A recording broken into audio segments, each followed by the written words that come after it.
Aku rela jadi simpanan pria 57 tahun seorang pejabat daerah, demi melunasi utang ayahku yang suka foya-foya. Sebelum masuk ke ceritanya, jangan lupa absen dulu bunda-bunda semua dari daerah mana saja, agar kita makin akrab. Dan bagi bunda yang belum subscriber, jangan lupa untuk klik tombol subscriber agar tidak ketinggalan kisah menarik selanjutnya.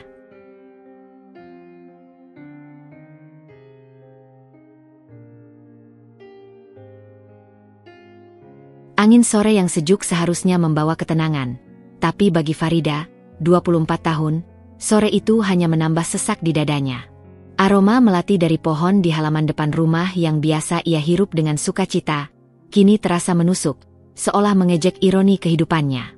Di usianya yang seharusnya diisi dengan skripsi, rencana karir, dan mungkin impian tentang pernikahan dengan Arya, Farida justru terjerat dalam labirin keputusasaan yang dibangun oleh tangan ayahnya sendiri. Rumah mereka, sebuah bangunan tua dengan cat mengelupas di sana-sini, adalah saksi bisu dari kehidupan yang dulunya damai.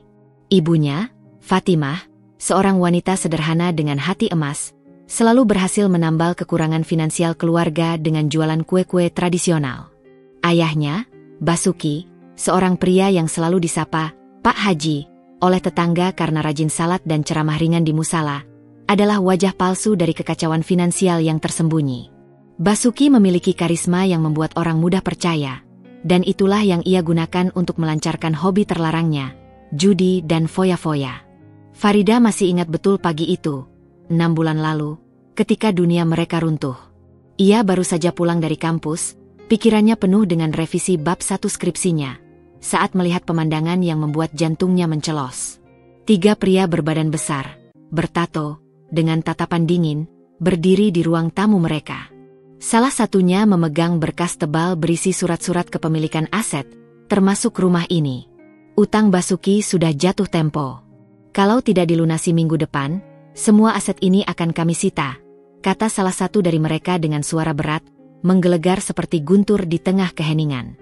Fatimah, yang berdiri di samping Farida, sontak limbung. Wajahnya pucat pasi, air mata sudah membanjiri pipinya yang keriput. Ini berapa? Bisiknya lirih, suaranya tercekat. Pria itu menyeringai. Hampir 1,5 miliar, Bu. Angka itu seperti pukulan telak di ulu hati Farida. 1,5 miliar? Dari mana mereka bisa mendapatkan uang sebanyak itu? Gaji pas-pasan ayahnya sebagai pensiunan pegawai negeri tak akan cukup melunasi 1/1000 pun. Jualan kue ibunya? Hanya cukup untuk makan sehari-hari. Otaknya berputar keras, mencari celah, secercah harapan. Tapi yang ia temukan hanyalah kegelapan dan keputusasaan. Sejak hari itu, rumah mereka diselimuti awan kelabu. Tawa menghilang, digantikan oleh bisikan-bisikan cemas dan tangisan Fatimah yang tak jarang pecah di malam hari. Ayah Basuki, yang biasanya sombong dan acuh tak acuh, tiba-tiba menjadi pendiam dan mudah marah. Wajahnya cekung, matanya selalu memancarkan ketakutan. Ia tahu, ia telah menjerumuskan keluarganya ke dalam jurang. Namun, tidak ada penyesalan nyata yang terpancar dari dirinya, hanya ketakutan akan konsekuensi yang akan ia hadapi. Farida berusaha mencari jalan keluar. Ia bekerja paruh waktu di sebuah kafe, mengambil semua shift yang tersedia, mengorbankan waktu kuliah dan skripsinya. Uang yang ia hasilkan hanya cukup untuk membayar bunga rentenir agar mereka tidak terlalu sering datang mengganggu. Ia bahkan mencoba meminjam ke beberapa kerabat jauh, namun hasilnya nihil. Semua tahu reputasi Basuki, dan tak ada yang mau ambil risiko. Malam-malam Farida dihabiskan dengan mata terpejam, mencoba mencari kedamaian dalam tidur. Namun yang datang hanyalah bayangan pria-pria berbadan besar itu, suara ancaman mereka yang terus menggema di telinganya. Ia melihat bagaimana ibunya semakin kurus, bagaimana ayahnya terus terbatuk-batuk akibat stres, dan bagaimana cahaya di mata mereka perlahan meredup. "Nak, apa yang harus kita lakukan?" Fatimah pernah bertanya, suaranya bergetar. Ibu tidak tahu lagi. Farida memeluk ibunya erat. "Kita akan hadapi ini bersama, Bu." Farida tidak akan menyerah. Kata-kata itu terucap dengan keyakinan. Namun di dalam hatinya, Farida tahu ia kehabisan akal. 1,5 miliar bukanlah angka main-main. Ini adalah jumlah yang bisa menghancurkan masa depan siapapun, apalagi keluarga mereka yang sederhana. Ia merasa terpojok, terhimpit di antara tanggung jawab terhadap keluarganya dan harga dirinya sebagai seorang wanita muda. Bayangan rumah yang disita, dan mereka sekeluarga harus hidup di jalanan, menjadi mimpi buruk yang tak pernah berhenti menghantuinya. Ia tahu, sebuah keputusan ekstrim mungkin harus ia ambil, sesuatu yang akan mengubah hidupnya selamanya, demi menyelamatkan mereka dari kehancuran total. Malam itu, setelah insiden rentenir yang menggelegar dan meninggalkan bekas luka di dinding ruang tamu, rumah Farida terasa lebih dingin dari biasanya. Bukan karena suhu, melainkan karena aura ketakutan yang mencekam. Suara jangkrik di luar terdengar lebih nyaring, seolah ikut meratapi nasib keluarga mereka yang kini terancam kehilangan segalanya. Farida tak bisa tidur. Ia berbaring di kamarnya, menatap langit-langit yang retak dan mengelupas. Otaknya terus memutar berbagai skenario penyelamatan. Namun, setiap jalan yang ia bayangkan selalu menemui jalan buntu, berakhir di jurang kehancuran. Pagi harinya, suasana tegang masih menyelimuti. Ibu Fatimah hanya diam, menyajikan sarapan bubur kacang hijau yang tak seorang pun benar-benar berselera menyentuhnya. Biasanya, Fatimah adalah wanita yang selalu punya cerita dan senyum tulus. Tapi kini sorot matanya kosong, napasnya terdengar berat. Ayah Basuki, yang biasanya selalu punya 1000 alasan untuk kabur dari rumah, kini hanya duduk termenung di sofa empuknya yang sudah usang, sesekali menghela napas berat. Keangkuhannya sebagai Pak Haji, yang disegani tetangga telah runtuh, digantikan oleh bayangan para penagih utang yang terus-menerus menghantuinya siang dan malam. Ia terlihat seperti seseorang yang telah mengubur dirinya sendiri hidup-hidup. Tepat saat Farida hendak berangkat kuliah, mengenakan kemeja lusuh dan celana denim favoritnya, sebuah mobil sedan hitam mengkilap dan mewah berhenti perlahan di depan rumah mereka. Jantung Farida sontak berdebar tak karuan, berdentum keras di dadanya. Apakah rentenir itu datang lagi dengan ancaman baru?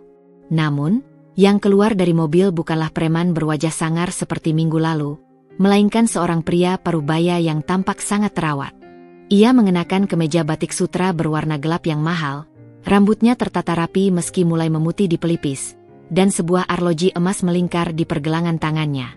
Senyumnya ramah, terlalu ramah, yang entah mengapa terasa dingin dan tak tulus di mata Farida. Pria itu adalah Pak Suryo. Usianya sekitar 57 tahun. Namun ia terlihat lebih muda dari angka itu, berkat perawatan dan gaya hidup yang mungkin hanya bisa dinikmati kalangan atas. Pak Suryo dikenal sebagai salah satu pejabat daerah yang cukup berpengaruh di kota itu. Namanya sering disebut-sebut di koran lokal, dan ia memiliki jaringan luas serta kekuasaan yang tak diragukan. Farida tahu Pak Suryo adalah salah satu relasi ayah Basuki, sering terlihat bersama di acara-acara sosial, rapat-rapat penting, atau bahkan di tempat-tempat yang lebih tertutup, seperti arena judi. Basuki, teman lama. Lama tidak jumpa. Sapa Pak Suryo dengan suara berat namun hangat, menjabat tangan ayah Farida. Senyumnya melebar, menampilkan deretan gigi putih yang rapi. Nada suaranya yang ramah kontras sekali dengan ketegangan mencekam yang menyelimuti keluarga Basuki. Saya dengar ada masalah? Kabarnya kurang mengenakan, ya. Ayah Basuki mengangguk lesu, genggaman tangannya pada Pak Suryo terlihat gemetar. Begitulah, Suryo. Ini semua karena kesalahan saya. Saya sudah mengecewakan keluarga saya. Nada bicaranya menunjukkan kepasrahan yang langka. Percakapan bapak-bapak itu berlanjut di ruang tamu. Farida bisa mendengar samar-samar tentang jumlah utang yang fantastis, tentang kesulitan mencari pinjaman ke bank atau kerabat, dan tentang ancaman penyitaan yang kian mendekat. Ibu Fatimah, yang tadinya diam terpaku di dapur, kini ikut mendekat, menyimak dengan saksama di balik tirai tipis, sesekali menyeka ujung matanya dengan ujung kerudung. Farida sendiri tak bisa fokus pada kuliahnya pagi itu. Ia hanya berdiri terpaku di ambang pintu kamarnya, berpura-pura menyiapkan tas, namun sebenarnya menguping setiap kata, setiap jeda, berharap ada secercah cahaya yang muncul dari kegelapan yang menaungi mereka. Jangan khawatir, Basuki. Suara Pak Suryo terdengar lagi, lebih jelas kali ini, penuh keyakinan yang menenangkan. Saya bisa bantu. Kamu tahu saya selalu ada untuk teman-teman baik saya. Seketika, Suasana di ruang tamu berubah. Mata Ibu Fatimah langsung berbinar penuh harapan. Ayah Basuki mengangkat kepalanya. Ada secercah cahaya yang kembali menyala di wajahnya yang kuyu, seperti embun yang menyirami tanah kering. Farida merasakan gelombang lega yang bercampur aduk di dadanya. Ada harapan, ya, tapi juga ada kecurigaan yang mendalam. Seorang pejabat daerah tak akan membantu sebesar ini tanpa imbalan. Itu yang selalu ia dengar dari berita, dari obrolan tetangga, dan dari nalurinya sendiri. Kebaikan murni nyaris tidak ada di dunia yang kejam ini. "Bebantu bagaimana, Suryo?" tanya Ayah Basuki, suaranya sedikit serak, seperti ada sesuatu yang tersangkut di tenggorokannya. Matanya memohon, menatap Pak Suryo dengan penuh harap. Pak Suryo tersenyum tipis. Sorot matanya menelusuri ruangan, berhenti sejenak pada Farida yang berdiri mematung di ambang pintu. Farida merasakan tatapan itu menembus kulitnya, membuatnya merinding. "Semua utangmu, saya yang lunasi. 1,5 miliar itu, saya bereskan," jawab Pak Suryo santai, seolah 1,5 miliar itu hanyalah uang receh yang tercecer di jalan. "Tapi, tentu saja, ada syaratnya." Kata "syarat" itu melayang di udara, menciptakan keheningan baru yang lebih pekat daripada sebelumnya. Keheningan yang dingin dan menusuk. Farida menahan napas. Ia tahu, inilah intinya. Ia tahu, kebaikan seperti ini tidak datang dengan cuma-cuma. Di balik senyum ramah Pak Suryo, ia bisa merasakan ada sesuatu yang tersembunyi.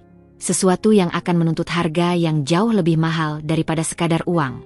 Sebuah alarm kecil berdering keras di benak Farida, memperingatkan akan bahaya yang akan datang. Namun, di tengah keputusasaan yang melilit dan bayangan rumah yang akan disita, bahkan alarm itu terasa seperti nyanyian merdu dari sebuah kemungkinan penyelamatan.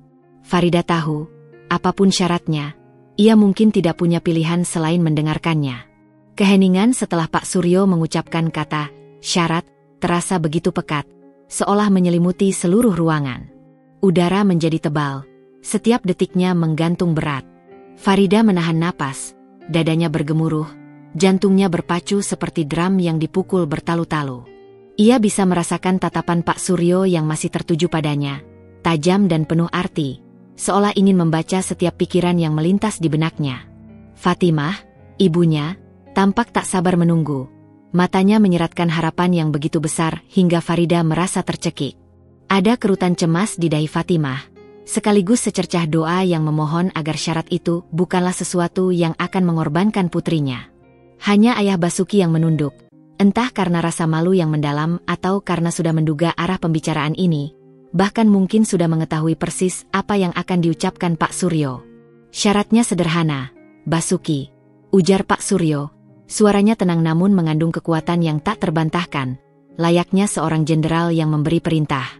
Ia mengalihkan pandangannya dari Farida, namun Farida merasa aura permintaannya masih melekat kuat padanya, seperti jaring tak terlihat yang mengikatnya. "Saya akan melunasi seluruh utangmu, tanpa terkecuali.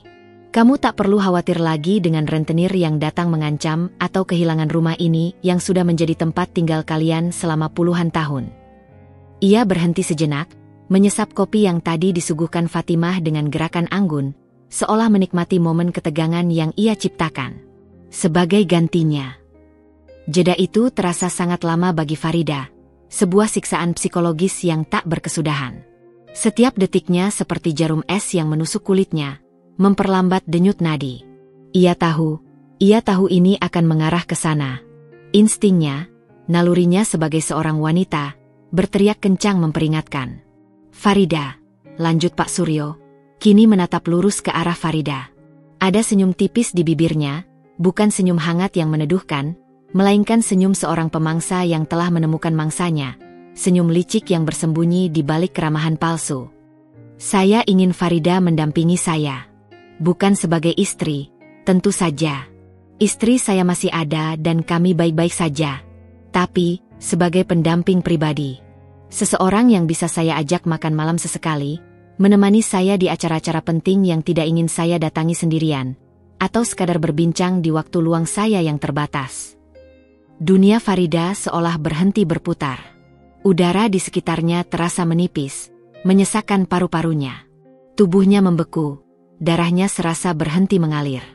Kata-kata, pendamping pribadi, itu menggetarkan setiap syarafnya, bukan karena maknanya yang tersurat, melainkan karena makna tersirat yang sangat jelas ia pahami, makna yang menamparnya telak.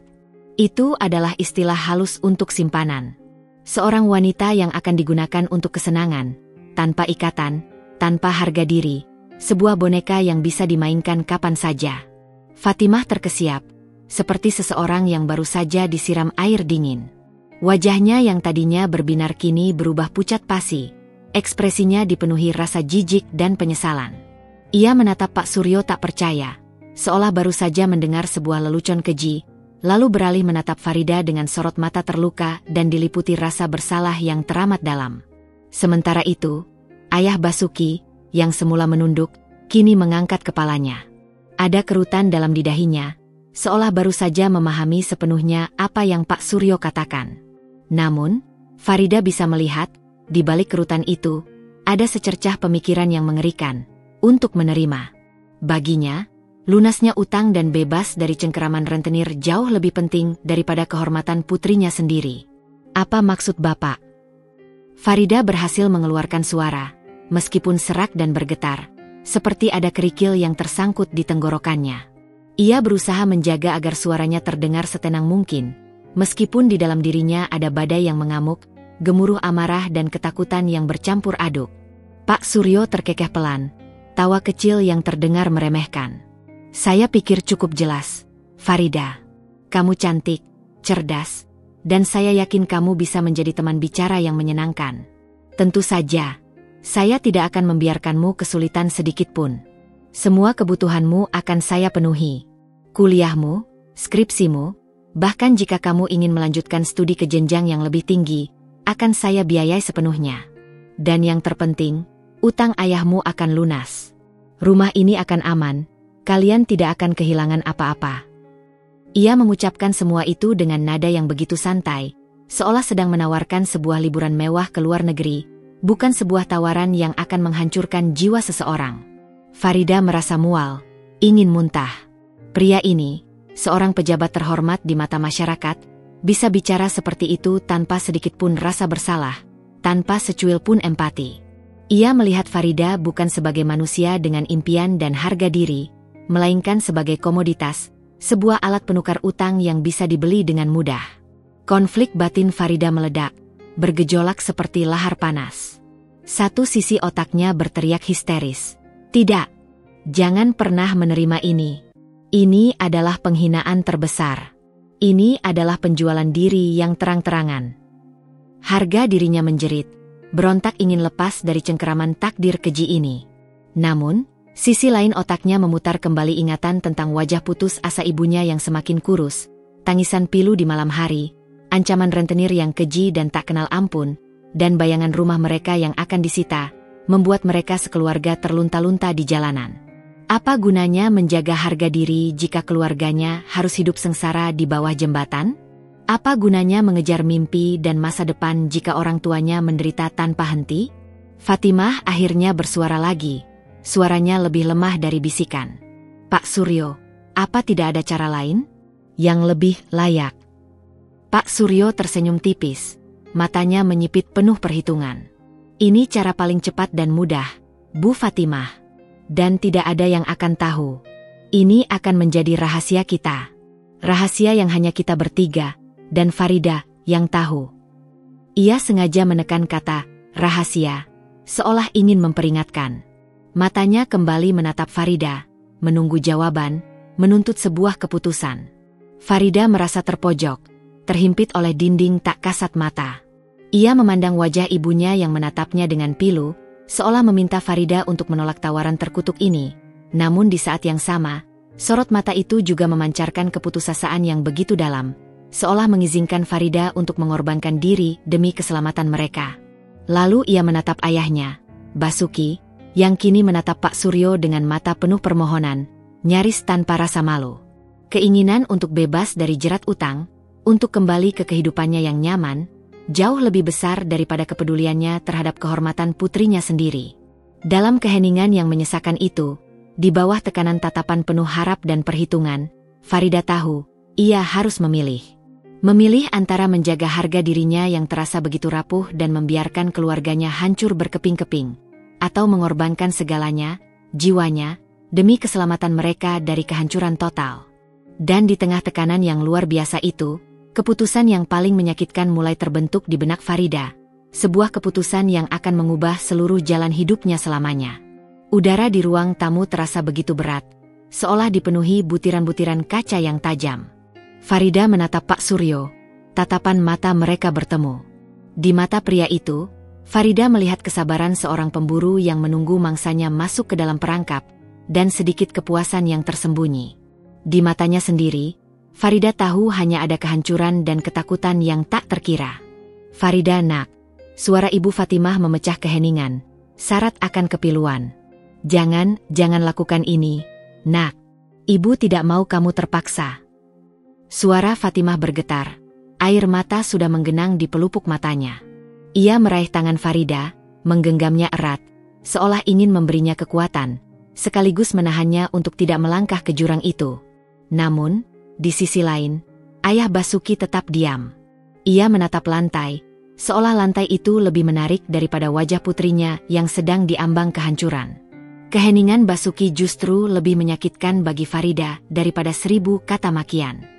Itu adalah kebisuan seorang pengecut yang rela mengorbankan anaknya demi menyelamatkan diri sendiri. Farida melihat betapa putus asanya ayah, betapa ia menginginkan beban utang itu lepas dari pundaknya, bahkan jika itu berarti mengorbankan putri kandungnya sendiri. Mengingat kembali bayangan rentenir yang mengancam, wajah pucat ibunya, dan masa depan rumah mereka yang di ujung tanduk, Farida menelan ludah pahit. Harga diri? Kehormatan? Itu hanya akan menjadi ilusi kosong jika mereka kehilangan segalanya. Bagaimana ia bisa belajar dengan tenang, menyelesaikan skripsinya, dan mengejar mimpi-mimpinya, jika setiap malam ia dihantui ketakutan keluarganya akan diusir dari rumah? Dengan napas tercekat, Farida akhirnya membuka mulut. Suaranya terdengar asing di telinganya sendiri, serak dan penuh kepasrahan. "Baik, Pak Suryo," katanya, mencoba agar suaranya terdengar stabil meskipun hatinya remuk redam. Saya akan melakukannya." Seketika, senyum Pak Suryo melebar. Bukan senyum tulus, melainkan senyum kemenangan. "Keputusan yang bijak, Farida," ujarnya, nadanya santai seolah baru saja menyelesaikan sebuah transaksi bisnis yang menguntungkan. "Kamu tidak akan menyesal. Saya jamin hidupmu akan jauh lebih mudah dari sekarang." Ia menoleh ke arah Basuki. "Basuki, kamu tidak perlu khawatir lagi. Besok saya akan kirim orang untuk melunasi semua utangmu. Pastikan semua berkas sudah siap." Ayah Basuki langsung mengangkat kepalanya. Matanya memancarkan kelegaan luar biasa. "Terima kasih, Suryo. Terima kasih banyak. Kamu sudah menyelamatkan keluarga saya," katanya dengan suara parau, hampir menangis. Ia bahkan tidak melihat ke arah Farida, seolah Farida sudah menjadi objek tak berjiwa yang baru saja diserahkan. Fatimah menjerit pelan. "Farida, apa yang kamu lakukan, nak?" Ia memeluk Farida erat, tangisnya pecah. "Ibu tidak mau kamu begini. Ibu rela kita tidak punya apa-apa asalkan kamu baik-baik saja." Air mata Farida akhirnya menetes, membasahi bahu ibunya. Ia memeluk ibunya tak kalah erat, merasakan betapa rapuh dan menderitanya wanita yang melahirkannya itu. "Tidak apa-apa, Bu," bisik Farida, mencoba menenangkan, meskipun hatinya sendiri hancur berkeping-keping. "Farida akan baik-baik saja. Ini demi kita semua. Demi rumah ini." Ia tidak bisa menjelaskan lebih jauh, tidak bisa berteriak, karena ada Pak Suryo yang masih menatap mereka dengan tatapan puas. Beberapa menit kemudian, Pak Suryo berpamitan. Ia memberikan kartu namanya kepada Farida, dengan nomor ponsel pribadi tertera di sana. "Hubungi saya nanti malam, Farida. Kita perlu membicarakan beberapa hal detail," ujarnya, matanya berkedip penuh arti. Setelah Pak Suryo pergi, keheningan yang lebih berat kembali menyelimuti rumah itu. Fatimah masih memeluk Farida, isak tangisnya memenuhi ruangan. Farida hanya bisa memejamkan mata, merasakan betapa beratnya beban yang baru saja ia pikul. Ia telah menjual jiwanya, menjual masa depannya, demi selembar kertas bertuliskan, "Lunas," pada utang yang bukan disebabkan olehnya. Di sudut hatinya, ada bara amarah yang mulai menyala. Amarah pada ayah Basuki yang egois, pada sistem yang membiarkan orang sepertinya terjerat, dan pada takdir yang begitu kejam padanya.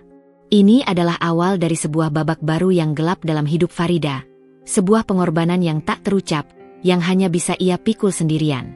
Malam itu, setelah Pak Suryo pergi, keheningan yang lebih berat dan memekakan telinga kembali menyelimuti rumah. Bahkan suara jangkrik pun seolah enggan bersuara, tenggelam dalam duka yang menggantung. Ibu Fatimah masih memeluk Farida erat, isak tangisnya memenuhi ruangan, suara parau yang menusuk hingga ke tulang sumsum Farida. Ia merasakan setiap tetes air mata ibunya bagaikan timah panas yang membakar kulitnya. Sebuah pengingat akan beratnya keputusan yang baru saja ia ambil. Ibu tidak menyangka kamu akan melakukan ini, nak, bisik Fatimah di telinga Farida. Suaranya tercekat. Ibu, lebih baik kita miskin, kita kehilangan rumah ini, daripada kamu harus. Ia tak sanggup melanjutkan kalimatnya, namun Farida mengerti. Daripada ia harus menjual dirinya. Farida hanya bisa memejamkan mata, memeluk ibunya tak kalah erat. Ia ingin berteriak, ingin menjelaskan bahwa ia tidak punya pilihan lain. Ia ingin mengatakan bahwa rasa sakit kehilangan rumah dan melihat ibunya menderita lebih menyiksa daripada rasa sakit mengorbankan kehormatannya. Namun, kata-kata itu tercekat di tenggorokannya. Untuk apa menjelaskan kepada orang yang tidak akan pernah bisa memahami beban seberat ini? Ayah Basuki? Setelah mengucapkan terima kasih pada Pak Suryo, ia kembali ke sikap acuh tak acuhnya. Ia masuk ke kamar, mengunci diri, seolah tak ingin berhadapan dengan konsekuensi dari perbuatannya. Keheningan Basuki justru lebih melukai Farida daripada jeritan putus asa Fatimah. Itu adalah kebisuan seorang pengecut yang rela mengorbankan anak kandungnya demi menyelamatkan diri sendiri dari masalah yang ia ciptakan. Farida melihat betapa lega ayahnya terlepas dari jerat utang, betapa ia menginginkan beban itu lepas dari pundaknya, bahkan jika itu berarti mengorbankan jiwa putrinya sendiri. Bara amarah di hati Farida mulai menyala, membakar pelan-pelan. Setelah tangis Fatimah sedikit mereda, Farida melepaskan pelukannya perlahan. Ia membantu ibunya ke kamar, menyelimuti Fatimah, dan duduk di sampingnya hingga ibunya tertidur pulas dalam kelelahan dan kesedihan. Farida tahu, ibunya akan menderita, tetapi tidak sesengsara jika mereka hidup di jalanan. Paling tidak, mereka masih punya atap untuk berteduh. Waktu merangkak pelan. Jam dinding di ruang tamu berdetak. Setiap detaknya terasa seperti penanda hitung mundur menuju sebuah peristiwa yang tak terhindarkan. Farida masuk ke kamarnya. Ruangan kecil yang dulunya adalah tempatnya melarikan diri dari dunia. Tempat ia merajut mimpi dan cita-cita. Kini, kamar ini terasa sesak, dipenuhi bayangan masa depan yang gelap. Ia menatap pantulan dirinya di cermin. Mata bengkak, wajah pucat, dan sorot mata yang kosong. Ia bertanya-tanya, siapa wanita yang ia lihat ini? Apakah ini masih Farida, gadis yang dulu berani dan penuh semangat? Atau ini adalah seseorang yang baru, yang sudah mati sebagian jiwanya? Ponselnya bergetar di nakas. Nomor asing. Farida tahu itu Pak Suryo. Jantungnya berdetak kencang lagi, rasa mual kembali melanda. Ia menarik napas dalam-dalam, mengumpulkan keberanian yang entah datang dari mana. Ia menekan tombol jawab. Halo? Suaranya masih serak. Farida? Ini Suryo. Suara Pak Suryo terdengar di ujung sana. Ramah namun ada nada otoritatif yang tak bisa disembunyikan. Saya sudah transfer uang pelunasan utang ayahmu ke rekening rentenir itu. Berkas-berkasnya akan diurus besok pagi oleh staf saya. Kamu tidak perlu khawatir lagi. Farida tidak merespons, hanya mendengarkan. Ia merasakan perpaduan aneh antara kelegaan dan jijik yang tak terkatakan. Nah, sekarang giliran kita, lanjut Pak Suryo. Besok malam, saya akan menjemputmu jam 7. Saya ingin kamu berdandan yang cantik. Kita akan makan malam di salah satu restoran terbaik di kota. Ada beberapa hal yang ingin saya bicarakan denganmu secara pribadi. Pastikan kamu tidak ada acara lain. Baik, Pak, jawab Farida singkat. Suaranya hampir tak terdengar. Ia ingin menolak, ingin berteriak bahwa ia bukan barang yang bisa diatur sesuka hati. Namun suara itu tertahan di tenggorokannya. Ia telah membuat kesepakatan, dan ia harus memenuhinya. Bagus. Saya suka gadis penurut, Pak Suryo terkekeh pelan. Sampai besok malam, Farida. Sambungan terputus. Farida menjatuhkan ponselnya ke kasur. Sebuah kekosongan yang amat besar melanda dirinya. Ia merasa seperti robot, tak punya kendali atas tubuh dan kehidupannya sendiri. Air mata yang sempat ia tahan kembali tumpah. Ia menangis tanpa suara, membenamkan wajahnya di bantal, meredam isak tangisnya agar tidak membangunkan ibunya. Ia tahu, malam itu adalah batas. Malam itu adalah perpisahan dengan Farida yang lama. Farida yang idealis, yang penuh mimpi, yang menjunjung tinggi harga diri. Esok, ia harus menjadi Farida yang baru. Farida yang rela mengorbankan segalanya demi keluarga. Farida yang harus memakai topeng. Farida yang akan hidup dalam bayang-bayang seorang pria berkuasa. Ia bangkit dari tempat tidur, menuju lemari pakaiannya. Ia membuka lemari itu, menatap deretan baju-baju sederhananya. Tidak ada satupun yang cocok untuk makan malam di restoran terbaik di kota. Ia akan membutuhkan baju baru, kosmetik, dan segala sesuatu yang bisa menyembunyikan kerapuhan di baliknya. Ironisnya, semua itu akan dibiayai oleh pria yang akan membeli jiwanya. Sebuah lingkaran setan yang baru saja dimulai. Malam itu, Farida tidak tidur. Ia hanya berbaring, menatap kegelapan. Masa lalu terasa seperti mimpi indah yang kini sudah hancur berkeping-keping. Masa depan terasa seperti jurang tak berdasar, yang ia harus masuki tanpa tahu apa yang menantinya di sana. Dalam kegelapan, ia berdoa, bukan untuk dibebaskan dari nasibnya, tetapi untuk diberikan kekuatan agar ia bisa bertahan, agar ia tidak hancur sepenuhnya. Ia telah mengambil langkah pertama menuju jurang itu, dan ia tahu, jalan pulang akan jauh lebih sulit, atau bahkan tidak ada sama sekali. Pagi hari setelah telepon dari Pak Suryo terasa asing bagi Farida. Udara seolah membawa beban yang berbeda. Setiap sudut rumah terasa dipenuhi oleh ketegangan yang tak kasat mata. Ibu Fatimah bangun dengan mata bengkak. Sorotnya masih penuh kesedihan dan keputusasaan. Ia nyaris tak bersuara, hanya bergerak perlahan di dapur, menyiapkan sarapan yang terasa hambar. Ayah Basuki, seperti yang sudah Farida duga, menghilang dari rumah pagi-pagi sekali, mungkin untuk menghindari tatapan menghakimi dari istri dan putrinya, atau mungkin untuk menikmati kelegaan semu dari lunasnya utang. Kepergiannya tanpa kata justru semakin mempertegas kekecewaan Farida padanya. Farida mencoba menjalankan rutinitas seperti biasa. Ia mandi, memakai pakaian kuliah, dan pura-pura memeriksa jadwal. Namun, pikirannya terus melayang ke jam 7 malam nanti. Ia tahu, ia tidak bisa pergi dengan pakaiannya yang biasa. Ini bukan lagi Farida si mahasiswi sederhana. Malam nanti, ia harus menjadi Farida yang lain. Farida yang mendampingi seorang pejabat daerah. Ia memutuskan untuk pergi ke pusat perbelanjaan. Uang di dompetnya hanya cukup untuk kebutuhan sehari-hari.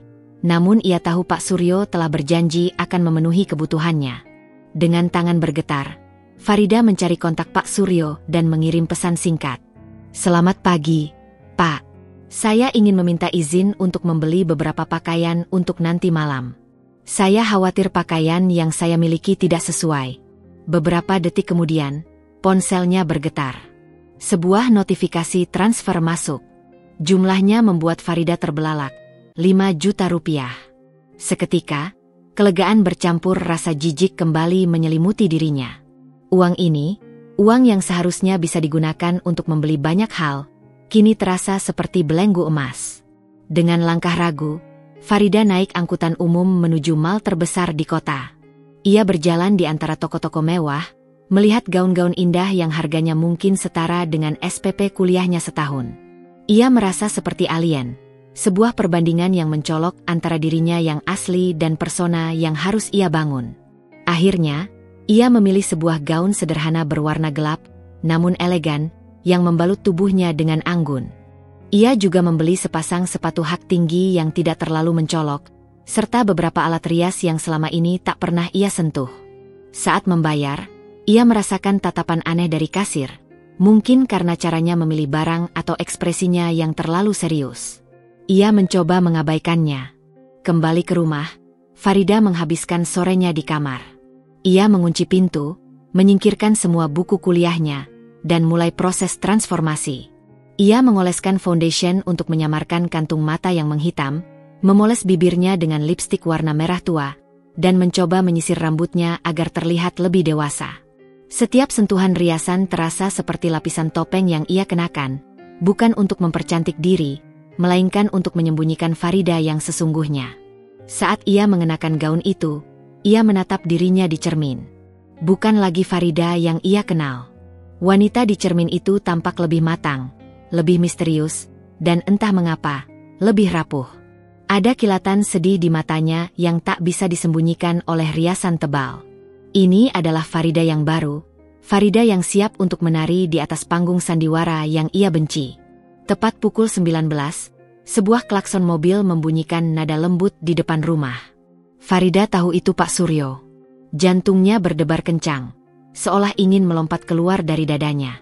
Ibu Fatimah, yang duduk di ruang tamu, menatap Farida dengan mata berlinang. Tidak ada kata yang terucap, hanya tatapan penuh duka dan pengertian. Farida memeluk ibunya erat. "Farida pergi dulu, Bu," bisiknya.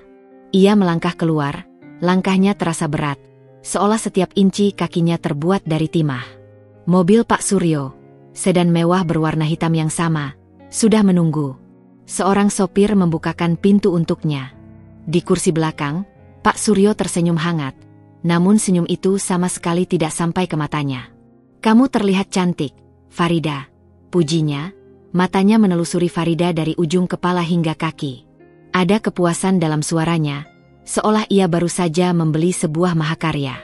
Farida hanya mengangguk, tidak bisa membalas pujian itu. Ia masuk ke dalam mobil, merasakan dinginnya jok kulit mewah. Aroma parfum Pak Suryo yang maskulin dan mahal memenuhi indera penciumannya, terasa mencekik. Mobil melaju perlahan, meninggalkan rumahnya yang suram dan kenangan masa lalu yang kini terasa begitu jauh. Perjalanan itu terasa sangat panjang. Pak Suryo berbicara tentang pekerjaannya, tentang proyek-proyek daerah, sesekali menyelipkan pertanyaan tentang kuliah Farida, namun Farida bisa merasakan bahwa ia tidak benar-benar tertarik. Ia hanya ingin mengisi keheningan. Farida menjawab seadanya, menjaga jarak, mencoba untuk tidak menunjukkan kegelisahan dan kemuakan yang ia rasakan. Restoran yang mereka tuju adalah salah satu yang paling eksklusif di kota. Lampu-lampu temaram, musik jazz yang lembut, dan pelayan-pelayan yang bergerak sigap.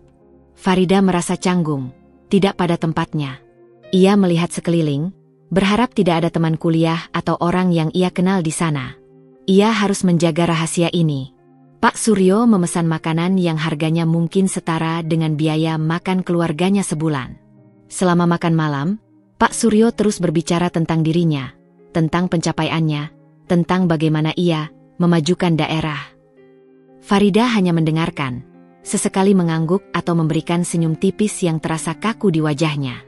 Ia merasa seperti penonton dalam sandiwara yang ia benci, sebuah boneka yang hanya bisa mengangguk dan tersenyum. Di tengah percakapan yang terasa hambar itu, Pak Suryo tiba-tiba meletakkan garpunya. "Jadi, Farida," katanya, suaranya sedikit lebih rendah, "saya sudah melunasi utang ayahmu. Kamu tidak perlu khawatir lagi. Sekarang, ini giliranmu." Jantung Farida berdebar lagi. Ini dia, momen yang ia takutkan. Malam itu, ia harus membayar harga dari keputusan yang telah ia ambil. Ia harus mengambil langkah pertama menuju jurang tak berdasar, melangkah lebih jauh ke dalam kehidupan gelap yang telah ia pilih. Detak jantung Farida berpacu kencang saat Pak Suryo mengucapkan kalimat, "Sekarang, ini giliranmu." Rasanya seperti palu godam menghantam dadanya berulang kali. Ia menelan ludah, tenggorokannya kering kerontang, serasa ada pasir di dalamnya. Meskipun ia sudah menduga jauh-jauh hari arah pembicaraan ini, bahkan sudah menyiapkan mentalnya untuk menghadapi kenyataan terburuk, mendengar langsung dari bibir pria itu tetap saja terasa seperti hantaman keras yang meremukkan. Farida menatap Pak Suryo, mencoba membaca ekspresinya. Senyum tipis yang tak sampai ke mata itu masih terukir di wajahnya, namun sorot matanya kini lebih dingin, lebih tajam, seolah menuntut pembayaran yang telah jatuh tempo, bukan sekadar sebuah permintaan. "Jadi, Farida," Pak Suryo melanjutkan, melipat kedua tangannya di atas meja makan yang dihiasi bunga segar. Gerakannya begitu tenang dan berwibawa, kontras dengan gejolak badai di hati Farida. Ia berbicara dengan suara rendah, nyaris berbisik, namun setiap kata terasa seperti perintah mutlak dari seorang raja yang tak bisa dibantah. Kamu tahu, posisi saya sebagai pejabat daerah itu sangat sensitif. Saya punya reputasi yang harus dijaga di mata masyarakat.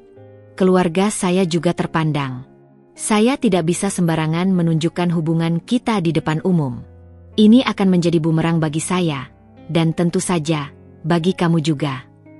Farida mengangguk samar, sebuah anggukan yang terasa berat, seperti beban 1000 ton menindih kepalanya. Ini adalah hal yang sudah ia antisipasi. Ia adalah wanita di balik layar, sebuah rahasia yang harus disimpan rapat, sebuah aib yang tak boleh tercium oleh siapapun. Oleh karena itu, lanjut Pak Suryo, menegakkan punggungnya sedikit, nadanya kini lebih tegas. Hubungan kita akan bersifat diskreta. Sangat rahasia, tidak boleh ada yang tahu, bahkan bayangan pun tidak. Kamu akan menjadi teman istimewa saya. Ia mengucapkan istilah itu dengan penekanan, dan senyum tipisnya semakin melebar, penuh kemenangan. Kamu harus selalu siap saat saya membutuhkanmu. Bisa untuk menemani makan malam seperti ini, menghadiri acara-acara nonformal yang tidak bisa saya datangi dengan istri saya, atau sekadar berbincang di apartemen pribadi saya di pusat kota saat saya merasa bosan dan butuh teman. Farida merasakan gelombang mual yang tak tertahankan, perutnya bergejolak seolah ingin mengeluarkan semua isi. Kata-kata, apartemen saya, dan saat saya merasa bosan, itu bergaung di kepalanya, menamparnya telak. Itu adalah eufemisme yang sangat jelas, sebuah pemanis untuk kenyataan pahit. Ia bukan sekadar teman bicara. Ia adalah pelampiasan, sebuah hiburan yang bisa diakses kapan saja, sebuah boneka yang bisa dipermainkan sesuka hati. Tidak akan ada yang tahu tentang ini, Farida, Pak Suryo melanjutkan, seolah membaca setiap pikirannya, setiap keraguan yang melintas di benaknya. Nadanya kini sedikit lebih mengancam. Sebuah peringatan yang halus namun tajam. Ini rahasia kita. Kamu tidak boleh menceritakannya kepada siapapun. Bahkan kepada keluargamu, terutama ibumu yang mungkin akan curiga dengan perubahan sikapmu. Jika ada yang tahu, reputasi saya sebagai pejabat bisa hancur. Dan kamu tahu, itu akan berdampak buruk pada semua orang. Tidak hanya saya, tapi juga keluarga Basuki. Matanya menatap tajam ke arah Farida. Sebuah peringatan keras tersirat di sana.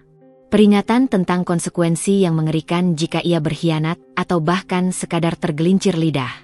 Farida hanya bisa mengangguk lagi, bibirnya terkatup rapat, giginya menggeretak menahan gejolak emosi. Ia ingin berteriak, ingin membantah, ingin mengatakan bahwa ia tidak akan sanggup hidup dalam kebohongan dan rahasia seperti ini. Bahwa ia tidak akan pernah bisa tidur tenang. Namun, ia tak punya daya. Ia sudah berada di tengah jurang, kakinya sudah melangkah ke dalamnya, dan ia harus terus melangkah, tak ada jalan kembali. Sebagai imbalannya, Pak Suryo kembali ke nada ramahnya, seolah ia baru saja memberikan hadiah yang sangat berharga, bukan sebuah kutukan. Selain melunasi seluruh utang ayahmu yang 1,5 miliar itu, saya akan memastikan hidupmu nyaman. Saya akan memberimu sejumlah uang saku setiap bulan, cukup untuk kebutuhan pribadimu, dan bahkan lebih dari cukup. Kamu bisa membeli apapun yang kamu mau, tidak perlu lagi khawatir soal uang. Kuliahmu akan saya biayai penuh, termasuk semua biaya skripsi, penelitian, hingga upacara wisuda. Jika kamu ingin melanjutkan ke jenjang S2 atau bahkan S3 di luar negeri, saya juga bisa mengurusnya dan membiayainya. Ia mengeluarkan sebuah amplop tebal berwarna coklat dari saku jasnya yang mahal. Amplop itu terlihat menggembung. Ini, untuk permulaan, katanya, meletakkannya di samping piring Farida, di atas taplak meja linen putih yang bersih. Anggap saja ini uang peganganmu. Untuk kebutuhanmu hari ini atau besok. Farida melirik amplop itu. Ia tahu isinya pasti banyak, mungkin setara dengan gaji ayahnya dalam beberapa bulan. Tangannya gemetar saat menyentuhnya, sensasi panas dan dingin bercampur aduk. Ini adalah uang kotor. Uang yang diperoleh dari penjualan dirinya, meskipun di permukaan terlihat sebagai bantuan yang tulus. Saya juga akan memberikanmu sebuah ponsel baru, tambah Pak Suryo, mengambil sebuah kotak kecil berwarna perak dari tas kerjanya yang diletakkan di samping kursi. Ini nomor khusus untuk kita berdua. Ponsel ini harus selalu aktif dan siap menerima telepon atau pesan dari saya, kapanpun saya menghubungi. Jangan sampai saya kesulitan menghubungimu, Farida. Itu penting. Farida merasa seperti sedang didikte. Setiap aspek hidupnya diatur dan dikendalikan oleh pria ini. Ia telah kehilangan kemerdekaannya. Jiwanya kini terikat pada belenggu tak terlihat yang dibuat dari janji kenyamanan semu. Ia tak lagi punya privasi, tak punya kontrol. Paham, Farida? Tanya Pak Suryo, menatapnya intens, menuntut sebuah penegasan. Senyumnya mengeras, berubah menjadi seringai tipis. Farida menunduk, tidak sanggup membalas tatapan itu yang terasa menelanjanginya. Paham, Pak, bisiknya. Suaranya nyaris tak terdengar, seolah tertelan oleh kebisingan dan gemerlap restoran mewah itu. Bagus, Pak Suryo tersenyum puas, sebuah senyum yang tak menjangkau matanya. Ia meneguk air mineralnya, lalu menyandarkan punggungnya di kursi. Mulai besok, kamu akan menjalani hidup yang jauh lebih tenang. Tidak ada lagi ancaman utang, tidak ada lagi kekhawatiran tentang biaya kuliah. Kamu hanya perlu fokus pada studimu dan sesekali menemani saya. Ini kesepakatan yang saling menguntungkan, bukan? Menguntungkan bagi siapa? Pikiran itu berputar di kepala Farida. Menguntungkan bagi Pak Suryo yang mendapatkan apa yang ia inginkan tanpa terikat. Menguntungkan bagi ayahnya yang bebas dari jerat utang dan bisa kembali ke kehidupannya yang nyaman. Tapi bagi Farida, ini adalah permulaan dari neraka pribadinya. Sebuah hidup yang penuh kebohongan, penyesalan, kehampaan, dan isolasi. Ia tahu, di balik senyuman manis dan janji-janji kemewahan Pak Suryo, ada harga yang jauh lebih mahal yang harus ia bayar. Harga dari jiwanya, integritasnya, dan mungkin masa depannya yang sesungguhnya. Malam itu, di bawah kerlip lampu kristal restoran yang romantis, Farida mengunci kesepakatan yang akan mengubahnya selamanya. Sebuah kesepakatan yang mengikatnya pada jurang tak berdasar, tanpa tahu kapan ia bisa lepas dari belenggu ini. Malam pertama dengan Pak Suryo berakhir tanpa insiden yang lebih jauh, setidaknya secara fisik. Ia mengantar Farida pulang tepat di depan gang rumahnya, mengucapkan selamat malam dengan senyum yang sama liciknya. Namun, bagi Farida, malam itu adalah awal dari kematian perlahan jiwanya. Ia naik ke kamar, langsung membersihkan wajahnya dari riasan tebal, seolah ingin menghapus jejak-jejak kotor yang menempel. Setiap usapan kapas terasa seperti upaya sia-sia untuk menghapus kenyataan pahit yang kini melekat pada dirinya. Ponsel baru dari Pak Suryo ia letakkan di laci paling bawah, disembunyikan di bawah tumpukan pakaian dalam, jauh dari jangkauan mata siapapun, terutama ibunya. Pagi harinya, sebuah pesan masuk ke ponsel lama Farida dari Arya, kekasihnya. Arya, seorang mahasiswa teknik yang sederhana namun cerdas, adalah satu-satunya cahaya di tengah kegelapan hidup Farida. Ia selalu memuji Farida, melihatnya sebagai wanita yang kuat, jujur, dan berintegritas.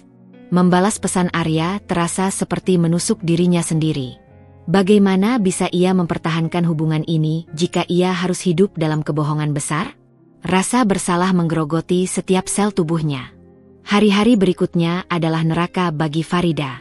Telepon dari Pak Suryo bisa datang kapan saja, tanpa diduga. Terkadang ia diminta menemani makan siang di restoran mewah, terkadang menghadiri acara amal yang mengharuskan ia berinteraksi dengan kolega Pak Suryo, dan yang paling ia benci, diminta datang ke apartemen pribadi Pak Suryo di pusat kota. Apartemen itu mewah, steril, dan dingin, mencerminkan pemiliknya. Di sana, Farida harus duduk, mendengarkan cerita-cerita Pak Suryo tentang pekerjaannya, tentang keluarganya, tentang istrinya yang sibuk arisan, dan tentang anak-anaknya yang sukses. Farida harus memasang senyum, mengangguk, dan menanggapi dengan kata-kata manis yang terasa hambar di lidahnya. Setiap kali ia kembali dari pertemuan dengan Pak Suryo, Farida akan mandi berulang kali, menggosok kulitnya dengan sabun kuat, seolah ingin menghilangkan noda yang tak terlihat. Ia merasa kotor, menjijikkan. Topeng ceria yang ia kenakan di depan teman-teman dan keluarganya semakin lama semakin berat. Ia seringkali melamun di kelas, atau saat mengerjakan skripsi. Konsentrasinya buyar, pikirannya selalu dihantui oleh kemungkinan terbongkarnya rahasia ini. Kehidupan ganda yang ia jalani sangat menguras energinya. Di satu sisi, ia adalah Farida, mahasiswi yang berjuang menyelesaikan skripsi, putri yang berbakti pada ibunya, dan kekasih yang berusaha menjaga hubungannya dengan Arya. Ia bahkan masih sempat mengajar les privat untuk anak-anak SD demi mendapat uang saku tambahan, meskipun ia sudah mendapat jatah bulanan yang jauh lebih besar dari Pak Suryo. Mengajar les itu adalah caranya untuk merasa bersih, untuk meyakinkan dirinya bahwa ia masih berguna dengan cara yang jujur. Namun, di sisi lain, ia adalah simpanan seorang pejabat. Ia harus selalu siap sedia, mengubah penampilannya dalam sekejap, dan menyembunyikan senyum palsunya dari dunia. Ia harus berbohong kepada ibunya tentang kerja kelompok, atau menginap di rumah teman. Ibu Fatimah, meskipun tidak banyak bertanya, seringkali menatapnya dengan tatapan sendu, sorot mata yang penuh pengertian namun juga kesedihan. Farida tahu, ibunya mencium adanya kejanggalan, namun memilih untuk diam, mungkin karena tak ingin memperkeruh suasana, atau karena tak sanggup menghadapi kebenaran. Hubungannya dengan Arya pun mulai terasa tegang. Arya, yang selalu perhatian, mulai merasakan perubahan pada Farida. "Kamu kenapa sih, akhir-akhir ini? Kok sering melamun?" tanyanya suatu sore, saat mereka sedang duduk di kantin kampus. "Ada masalah? Kamu bisa cerita, aku akan selalu ada untukmu." Farida hanya bisa tersenyum tipis. "Enggak ada apa-apa, kok, ya. Cuma lagi pusing skripsi aja." Bohong. Sebuah kebohongan yang terasa sangat menyakitkan. Ia ingin sekali bersandar pada Arya, menceritakan semua bebannya, namun ia tahu ia tidak bisa. Arya adalah pria baik-baik, yang menjunjung tinggi kejujuran. Menceritakan kebenaran akan menghancurkan hatinya, dan mungkin juga menghancurkan hubungan mereka. Farida tidak sanggup mengambil risiko itu. Ia merasa semakin terisolasi, hidup dalam penjara kebohongan yang ia bangun sendiri. Yang paling parah adalah kehampaan yang menggerogoti jiwanya. Uang melimpah, pakaian bagus, makanan mewah, semua itu terasa hambar. Tidak ada kebahagiaan yang bisa dibeli dengan pengorbanan dirinya. Setiap kali ia sendirian, ia merasakan beban yang tak tertahankan. Ia merasa kosong, seperti cangkang tanpa isi. Mimpi-mimpinya terasa semakin jauh. Impian tentang masa depan yang sederhana dan bahagia bersama Arya kini terasa seperti fata morgana di gurun pasir. Kadang, ia memandang ayahnya, Basuki, yang kini terlihat lebih tenang dan bahkan kembali dengan kebiasaan foya-foya kecilnya, merasa bebas dari beban utang. Ada rasa benci yang perlahan tumbuh di hati Farida. Ayahnya menikmati kebebasan yang didapat dari kehancuran putrinya. Namun, Farida tidak bisa menyalahkan ayahnya sepenuhnya. Ia sendirilah yang membuat keputusan itu, terpojok oleh keadaan, terpaksa oleh rasa tanggung jawab yang terlalu besar. Di malam-malam tanpa tidur, Farida sering bertanya-tanya, apakah ini akan berakhir? Sampai kapan ia harus menjalani sandiwara ini? Ia seperti berlayar di lautan gelap tanpa peta, tanpa kompas, dan tanpa tahu kapan badai ini akan mereda. Setiap hari adalah perjuangan, setiap senyum adalah kepalsuan, dan setiap tawa adalah topeng yang menyembunyikan kesedihan mendalam. Farida tahu, ia harus terus bertahan, demi ibunya, demi rumah mereka, dan demi secercah harapan bahwa suatu hari nanti, ia akan menemukan jalan keluar dari jurang tak berdasar ini. Namun, ia tak tahu bagaimana caranya. Kehidupan ganda Farida terus berlanjut, semakin mengikis batas antara kenyataan dan sandiwara. Setiap senyum yang ia berikan kepada Arya atau ibunya terasa seperti duri di hati, sementara tawa renyah yang dipaksakan di depan Pak Suryo terasa hampa dan palsu, seperti gema di ruangan kosong. Beratnya topeng yang ia kenakan mulai mempengaruhi fisiknya secara nyata.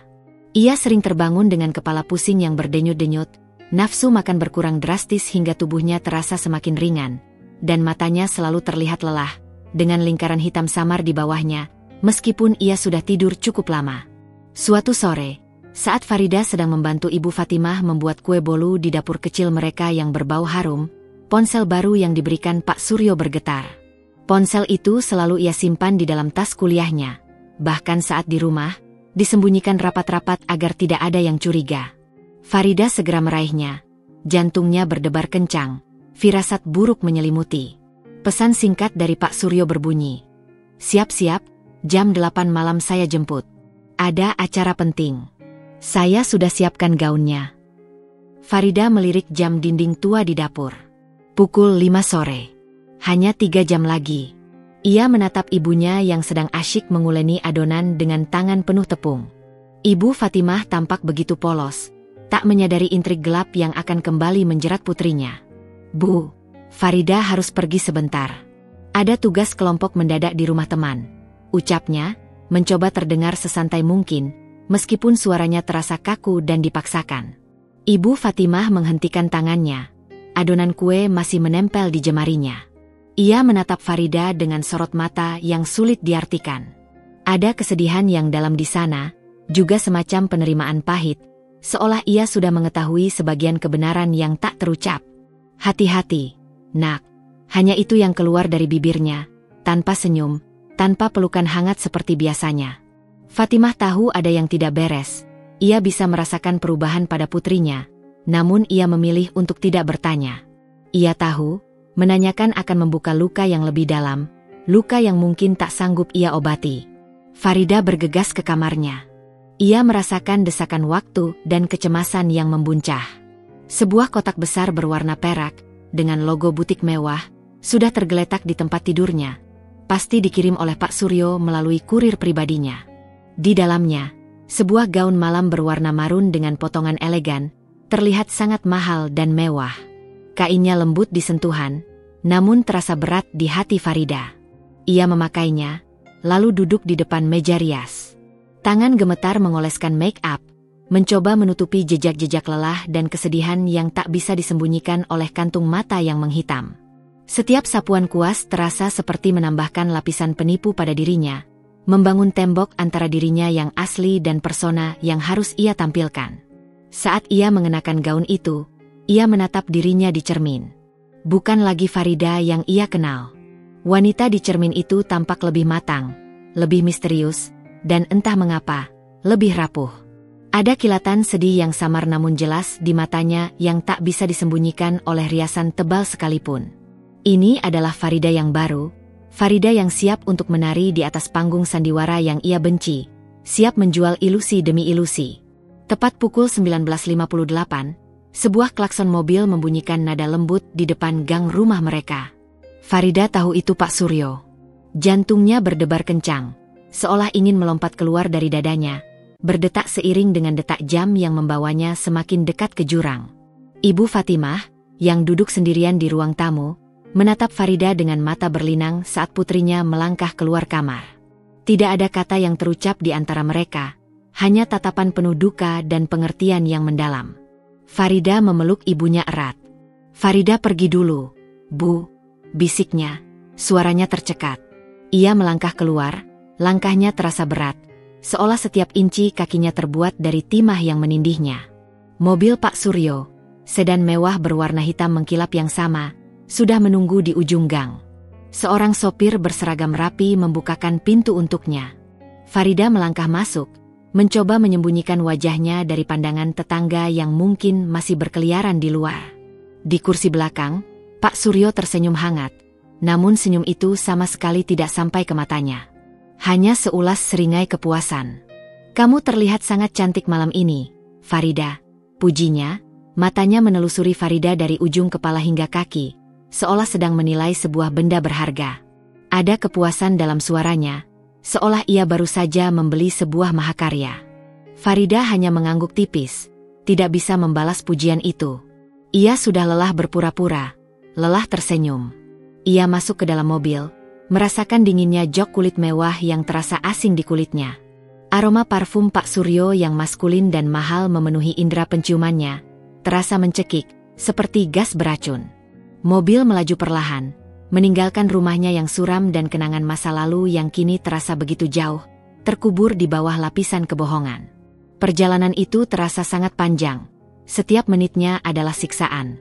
Pak Suryo berbicara tentang pekerjaannya, tentang proyek-proyek daerah yang ia tangani, sesekali menyelipkan pertanyaan tentang kuliah Farida, namun Farida bisa merasakan bahwa ia tidak benar-benar tertarik. Ia hanya ingin mengisi keheningan, memamerkan kekuasaan dan pengetahuannya. Farida menjawab seadanya, menjaga jarak, mencoba untuk tidak menunjukkan kegelisahan dan kemuakan yang ia rasakan. Restoran yang mereka tuju adalah salah satu yang paling eksklusif di kota. Terletak di puncak gedung pencakar langit dengan pemandangan kota di malam hari. Lampu-lampu temaram, musik jazz yang lembut mengalun, dan pelayan-pelayan yang bergerak sigap dan profesional. Farida merasa canggung, tidak pada tempatnya. Ia melihat sekeliling, berharap tidak ada teman kuliah atau orang yang ia kenal di sana. Ia harus menjaga rahasia ini, agar tidak ada yang tahu betapa rendahnya ia kini. Pak Suryo memesan makanan yang harganya mungkin setara dengan biaya makan keluarganya sebulan penuh. Selama makan malam, Pak Suryo terus berbicara tentang dirinya, tentang pencapaiannya yang gemilang, tentang bagaimana ia memajukan daerah, dan bagaimana ia berkorban untuk masyarakat. Farida hanya mendengarkan, sesekali mengangguk atau memberikan senyum tipis yang terasa kaku di wajahnya. Ia merasa seperti penonton dalam sandiwara yang ia benci, sebuah boneka yang hanya bisa mengangguk dan tersenyum, tanpa jiwa. Di tengah percakapan yang terasa hambar itu, saat Farida sedang mencoba menelan sepotong daging yang terasa seperti kapas di lidahnya, pandangannya tak sengaja berpapasan dengan seseorang di ujung ruangan. Jantungnya mencelos, berdetak sangat cepat hingga terasa menyakitkan. Itu Arya. Arya tidak sendirian.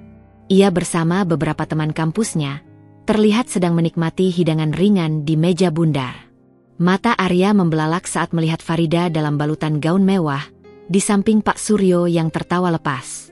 Ekspresi terkejut yang polos, kebingungan yang mendalam, dan kemudian kekecewaan yang menusuk terlihat jelas di wajah Arya. Farida merasakan darahnya berdesir dingin, mengalir deras hingga ujung kakinya. Dunia serasa runtuh, langit-langit restoran seolah menimpanya. Ia berusaha membuang muka, pura-pura tidak melihat, berpura-pura sibuk memotong makanan. Tapi Arya sudah melihatnya. Farida bisa merasakan tatapan Arya yang membakar punggungnya, tatapan yang penuh pertanyaan dan kesedihan. Keringat dingin membasahi pelipisnya. Ini adalah mimpi buruk yang paling ia takutkan, skenario terburuk yang kini menjadi kenyataan. Pak Suryo, yang tidak menyadari pertemuan mata itu, sedang sibuk berbincang dengan seorang kolega bisnis di meja sebelah. Farida mencoba mencari cara untuk kabur, untuk menghilang, untuk menjelaskan, namun ia tidak bisa. Ia terperangkap, seperti burung dalam sangkar emas. Beberapa menit kemudian, saat Pak Suryo sedang mengambil minuman di bar, Arya datang menghampiri meja mereka. Wajahnya tegang, rahangnya mengeras, matanya memancarkan kemarahan dan kebingungan yang membara. Farida, sapa Arya, suaranya pelan namun menusuk, penuh kecurigaan. Sedang apa kamu di sini? Dengan dia. Matanya melirik sinis ke arah Pak Suryo yang kini sedang membelakangi mereka, baru kembali dari bar. Farida merasa panik, pikirannya kalut. Ia mencoba mencari alasan secepat kilat. Arya, aku di sini karena tugas kampus. Mengenai penelitian sosial untuk skripsi, tentang kegiatan amal. Ia berbohong dengan cepat, kata-kata itu terasa pahit dan menjijikkan di lidahnya. Arya mengernyitkan dahi, ekspresinya skeptis. Tugas kampus? Dengan gaun seperti ini? Dan dia? Siapa dia? Farida? Kenapa kamu tidak pernah bilang? Kenapa harus berbohong? Nada suaranya meninggi, ada nada menuntut kebenaran yang tak bisa ditawar. Farida merasa terpojok, dinding di sekelilingnya semakin menyempit. Ia melihat Pak Suryo sudah mulai melangkah kembali ke arah mereka, minuman di tangannya. Nanti aku jelaskan, ya. Ini bukan waktu yang tepat, bisiknya, mencoba menenangkan Arya, memohon dengan matanya. Bukan waktu yang tepat? Jadi ada waktu yang tepat untuk berbohong padaku, Farida. Arya menatapnya kecewa. Sorot matanya kini penuh rasa sakit dan pengkhianatan. Aku kira kita tidak punya rahasia, Farida. Aku kira kita saling percaya. Tepat saat itu, Pak Suryo tiba di samping Farida. Ia menatap Arya dengan tatapan dingin, senyum di bibirnya menghilang sepenuhnya. Ekspresinya mengeras, seperti topeng batu. Ada apa ini, Farida? Siapa pemuda ini? Kenapa ribut-ribut? Tanyanya, suaranya mengandung otoritas yang tak terbantahkan, sebuah peringatan agar Arya tahu diri. Arya menatap Pak Suryo, lalu kembali menatap Farida. Matanya bergerak-gerak mencari jawaban, mencari kebenaran. Ada pemahaman yang tiba-tiba melintas di matanya. Sebuah kesimpulan mengerikan yang baru saja ia tarik. Seperti potongan puzzle yang akhirnya tersusun sempurna. Farida bisa melihat hatinya hancur berkeping-keping di depan matanya. Matanya memerah menahan amarah dan air mata. "Farida, jelaskan ini," desak Arya.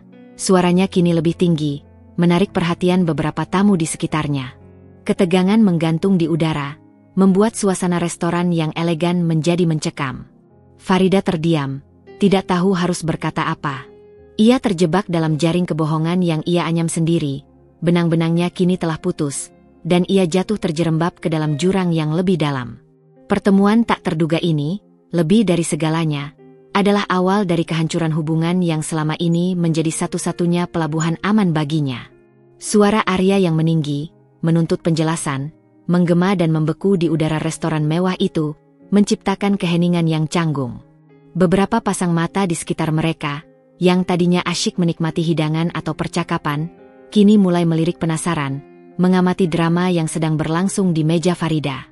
Farida merasakan jantungnya berpacu semakin kencang, berdentum keras di dadanya seolah ingin melompat keluar. Darahnya seolah berhenti mengalir hingga seluruh tubuhnya terasa dingin. Ia terperangkap, persis seperti rusa yang terjebak di antara dua pemburu. Arya, kekasihnya yang baik hati dan jujur, yang mencintainya dengan tulus, dan Pak Suryo, pria berkuasa yang memegang kendali penuh atas kehidupannya dan nasib keluarganya. "Arya, tolong, jangan di sini," bisik Farida. Suaranya nyaris tak terdengar di tengah gemuruh kepanikan. Tangannya tanpa sadar mencoba menyentuh lengan Arya, memohon agar ia meredakan amarahnya, memohon agar ia memahami situasi yang tak terkendali ini. Ia bisa merasakan tatapan tajam Pak Suryo di sampingnya, sebuah peringatan yang jelas dan menusuk. Namun, Arya menarik lengannya dengan kasar, seolah sentuhan Farida adalah racun. Matanya memerah, berkaca-kaca menahan emosi yang meluap. "Kenapa tidak di sini, Farida? Ini adalah tempat di mana kamu bersembunyi? Tempat di mana kamu menjalani kehidupan rahasiamu yang busuk?" Suaranya dipenuhi rasa sakit, kekecewaan, dan pengkhianatan yang mendalam, membuat setiap kata terasa seperti tamparan di wajah Farida. "Siapa dia? Dan kenapa kamu bersamanya, mengenakan gaun seperti ini? Kamu bilang kamu sedang mengerjakan skripsi di perpustakaan. Kamu bilang kamu mengajar les privat untuk anak-anak SD." Pak Suryo akhirnya angkat bicara. Suaranya tenang namun dingin, penuh wibawa seorang pejabat yang terbiasa dihormati dan tak ingin diganggu. "Saya rasa ini bukan tempat yang tepat untuk pertengkaran pribadi. Nak, ini acara penting." Ia tersenyum tipis. Senyum yang sama sekali tidak sampai ke matanya. "Farida adalah kerabat jauh saya yang sedang saya bantu untuk studinya. Dia menemani saya ke acara gala amal ini sebagai asisten sementara." Ada penekanan pada kata kerabat jauh dan bantu. Seolah Arya adalah bocah ingusan yang tak tahu apa-apa, yang harus tahu diri di depan orang sekelas dirinya. Arya tertawa sinis, tawa yang terdengar pahit, nyaris seperti isakan. "Kerabat jauh? Kerabat jauh yang ditemani ke acara gala dengan gaun mahal dan dijemput mobil mewah? Om, saya tidak tahu apa hubungan Anda dengan Farida, dan saya tidak peduli. Tapi saya pacarnya." Arya tidak peduli dengan siapa ia bicara. Rasa sakit dan marah yang membakar hatinya telah mengalahkan ketakutannya pada aura kekuasaan Pak Suryo. Ia hanya ingin kebenaran, seburuk apapun itu. Ekspresi Pak Suryo berubah drastis. Senyumnya lenyap sama sekali, digantikan oleh tatapan mengancam yang membuat bulu kuduk Farida merinding. Alisnya bertaut tajam, rahangnya mengeras. "Jaga bicaramu, anak muda. Saya bisa saja menganggap ini penghinaan terhadap kehormatan saya." "Penghinaan? Anda bicara tentang kehormatan?" Arya melangkah lebih dekat ke meja, menantang. "Farida, jelaskan semuanya sekarang juga. Jangan diam saja," desak Arya. Suaranya kini lebih tinggi, menuntut jawaban yang tak bisa ditunda lagi. Ia tidak ingin lagi mendengar kebohongan. Farida merasa tenggorokannya tercekat, seolah ada gumpalan besar yang menyumbat saluran napasnya. Ia ingin menjelaskan, ingin berteriak bahwa ia terpaksa, bahwa ia tidak punya pilihan lain. Ia ingin memeluk Arya dan mengatakan betapa ia mencintainya dan menyesal telah menyakitinya. Namun, lidahnya keluh. Ketakutan akan konsekuensi dari Pak Suryo. Jika ia sampai membuka rahasia tentang kesepakatan mereka, melumpuhkannya. Ia membayangkan rumahnya disita lagi, ibunya menangis histeris, dan ayahnya yang tertekan kembali jatuh sakit. Semua itu lebih menakutkan daripada kehilangan Arya. Tapi, kehilangan Arya juga sama menyakitkannya, mungkin lebih. Itu adalah kehancuran pelabuhan terakhirnya. Melihat Farida yang diam membisu, tak sanggup berucap sepatah kata pun. Dengan air mata yang mulai menggenang di matanya, Arya akhirnya mengerti. Semua kepingan puzzle yang selama ini terasa janggal, kini tersusun sempurna menjadi gambaran yang mengerikan dan menyakitkan. Perubahan sikap Farida, seringnya ia menghilang tanpa alasan yang jelas, wajah lelahnya yang selalu terlihat di pagi hari, ponsel barunya yang selalu ia sembunyikan. Semuanya menjelaskan mengapa Farida yang ia kenal telah berubah menjadi sosok yang asing.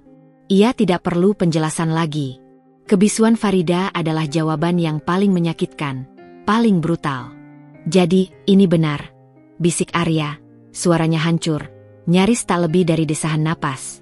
Ia menatap Farida dengan sorot mata terluka yang tak akan pernah Farida lupakan seumur hidupnya.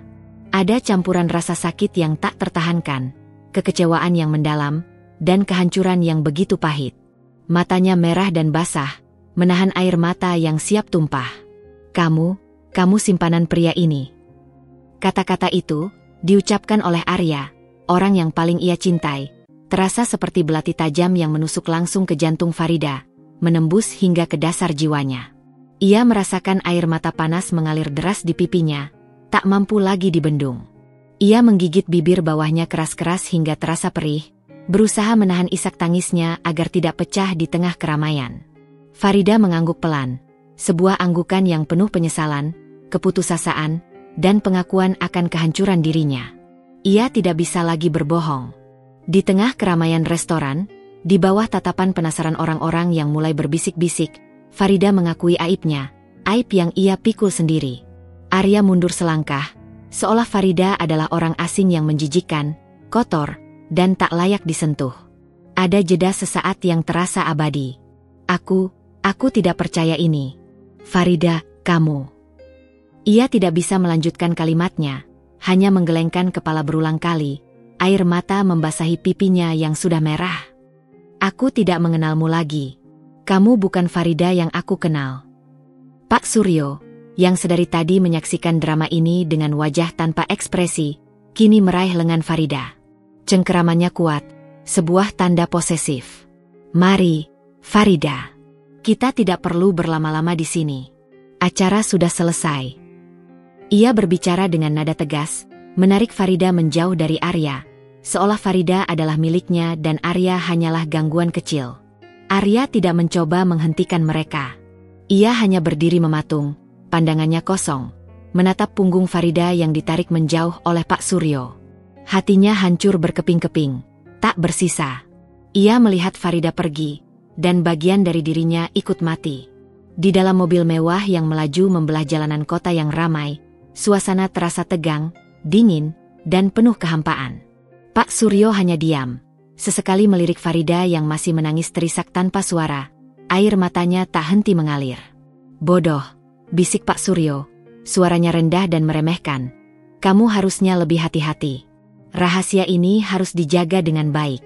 Jika sampai bocor lebih jauh, bukan hanya saya yang akan rugi besar, tapi kamu dan keluargamu juga akan menanggung akibatnya. Farida tidak menjawab. Ia terlalu lelah untuk bicara, terlalu hancur untuk peduli dengan ancaman Pak Suryo. Kehilangan Arya adalah pukulan telak yang belum pernah ia bayangkan, sebuah luka yang menganga lebar di hatinya. Ia telah mengorbankan kehormatannya demi keluarga, dan sekarang, ia telah kehilangan cinta satu-satunya, harapan akan masa depan yang bahagia. Ia merasa seperti kehilangan segalanya, bahkan jiwanya sendiri. Malam itu, di dalam mobil mewah yang melaju kencang, Farida menyadari bahwa jurang yang ia masuki ternyata jauh lebih dalam dan gelap daripada yang ia kira. Retaknya kepercayaan Arya adalah retaknya cermin jiwanya sendiri, memantulkan gambaran seorang wanita yang hancur. Malam itu, Setelah Farida dan Pak Suryo meninggalkan restoran, sisa malam terasa seperti kabut tebal yang mencekik, mengaburkan setiap detail kejadian. Farida tak ingat persis bagaimana ia bisa sampai di rumah. Kakinya melangkah secara otomatis, otaknya mati rasa.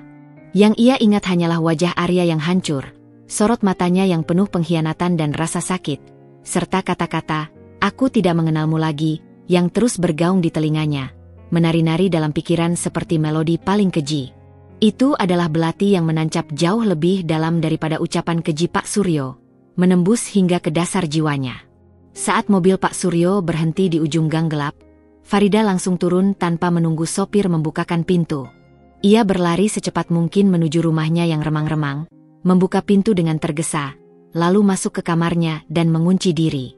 Gaun marun mewah itu terasa seperti kain kafan yang menyesakkan, membelenggunya. Ia melepaskannya dengan kasar, melemparkannya ke lantai kayu, seolah gaun itu adalah sumber segala dosa dan kotoran yang kini melekat pada dirinya.